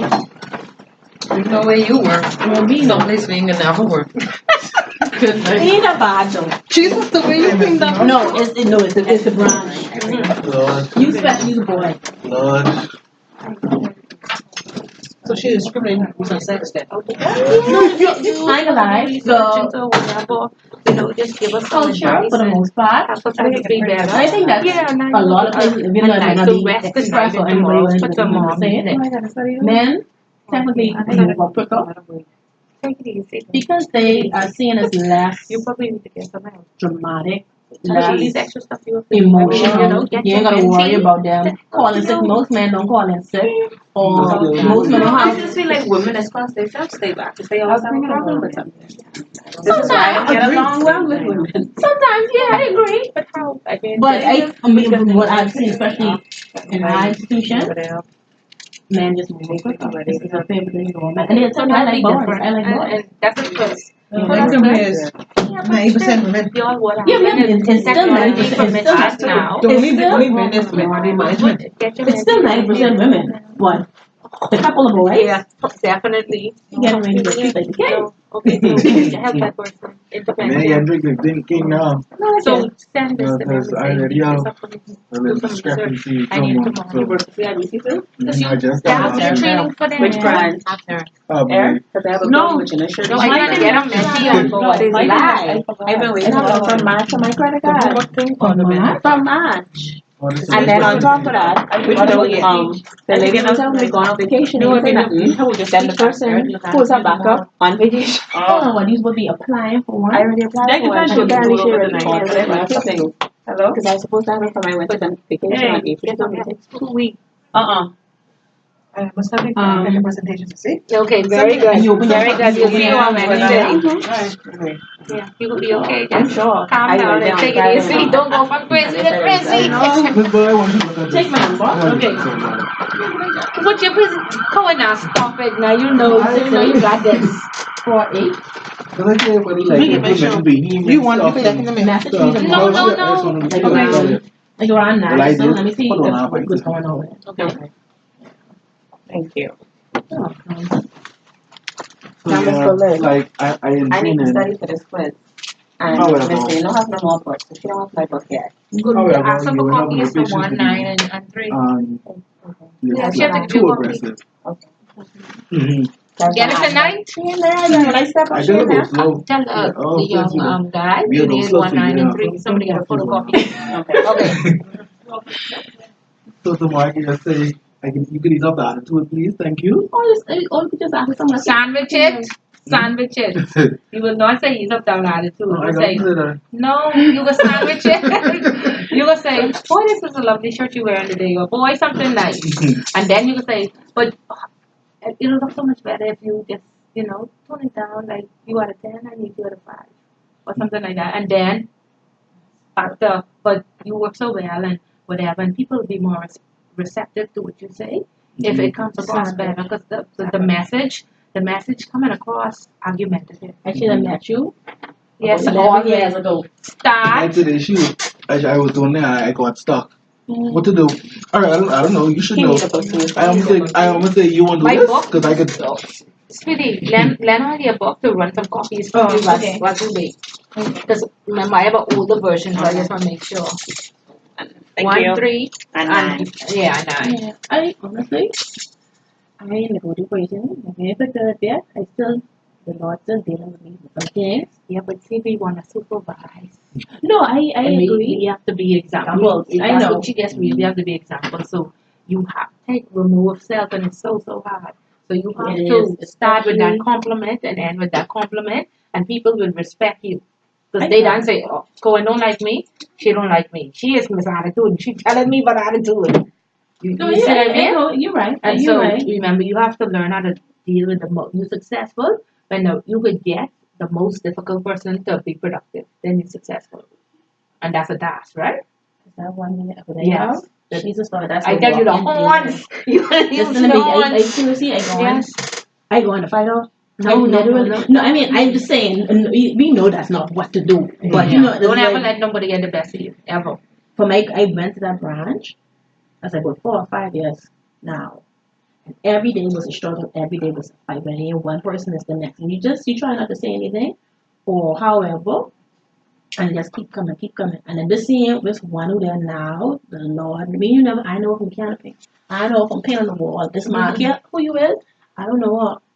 But because of what she heard, and the thing is, like I said, I talked, when we finally got in the meeting, I said, you went off of what you heard. Mm-hmm. And the thing is, I'm not saying what you heard may not be correct, but you got to understand too, what they were doing to get a response, because behavior breeds behavior. Mm-hmm. And if you're treating me in a negative way, for the most part, you're going to get a negative response. Mm-hmm. So if I keep getting that, we have to be better though. We have to be I better really than the devil. You better than I really try. See, and if you truly believe it, see, like I say, we too busy fighting a spirit with flesh. You ain't no match. You have to go in prayer to kill principalities, and these people are very principalities, they demons, they devils, and they warlocks. You could beat your gum till eternity, and they say 1 free 700 more coming. And that one there, this woman literally. Yes. We having a conversation. Meet it with positivity. See, it takes two to fight, and if we give up our right to fight, we'll be okay. But that little ego in us, and don't let them do this. Like you threatening me, like. No. Cohen, when you go tomorrow, say, you know what? I used to have a bad attitude one time ago, and then I realized having a bad attitude is not what you do. So you work so well, and I hear people talking about you, and they like you, and they say, you're ready for the next level. But if you tone it down, that's all you need to do, because we need that wide acceptance. What they say, you have to be a good actor if you're a charismatic leader, right? All of this is we want to be successful. We don't let the people who are successful, don't let the devils and the demons hold them back. Okay? You kiss it till you kick it. You kiss it till you kick it. You go home and you feel where you go from home. You make home paradise. So you could go there and you could pretend all day. This is what the values the company say. I live in out their values. They see in me because I'd be there loading you with my hands. They see in me. Okay, so there you go. So leave that. Leave that and just change the whole atmosphere. You are great. I see you balancing fast. There's something good about everybody, even the devil. Yeah. So you compliment them, and then you throw that in. Throw that attitude, man, and people will respect you. We looking at building successful leaders. I need a mentee. Perhaps you should be my mentee. I need a mentee. Still looking for a mentee. Okay, there you go. Don't let the time run up on you. You I see know, how I really this do. fast. There you go. So fine. That's good. It's good for men to be in groups and have good examples going. So because it's tough out there to be a man in this Bahamas land. You know what I mean? And maintain your integrity and do what you're supposed to do and be responsible and trustworthy. So it ain't easy. So find that help in getting that good grouping, and then when you have to now somebody looking up to you, then that will keep you under control too. You're like, oh God, I can't do this. I can't cuss loud like how I used to. I gotta be nice because I want this person to learn something from me. It's difficult, it's hard, it ain't easy. It is. That prayer. That one there. Pray. That one there, just in the nation. You go in the spirit and you pray, and you don't say, Lord, kill him. You say, Lord, help me. Lord, help me. The battle is yours, not mine. Lord, deal with this, remove this demon out of my space, I need to breathe, or Lord help me, but you know what I mean? It helps me to realize who I deal with and look past it. But I think the thing is with her, that's her, and all the time, she don't mean anything, but if you watch the interaction, that's why I'm saying it probably ain't that serious. It does get that serious sometimes. But if you watch them, that's how they interact with each other. So that one, just ignore. And then if you don't feel comfortable, or if you whatever you want to ask questions, I'm there that you can ask me. Okay. I've been there the longest, so. Okay, cool. This is good because you give us some tips on what to do. You may, because you give like 10 tips, you 1 or 2 of them just that. So this is how easy it is to do this. This is how easy it is to open up the ASU plan. We just talked about budget. So you could throw something about setting a budget, documenting it, or whatever. So really, we just want solutions to all of some of these same everyday problems, right? So that's what we need. So you definitely on track. Yeah. What do you think about mine? Yeah, good. Because you went out, you got statistics, you did research. It was very good, and everything that you said is true. They're coming, they're here now. So we need to wake up. We need to educate ourselves. We need to be able to compete with them. That's what I didn't like. I think that topic was a loaded topic because that was one like a topic you could have done like a whole project. I show you my singer, and this is just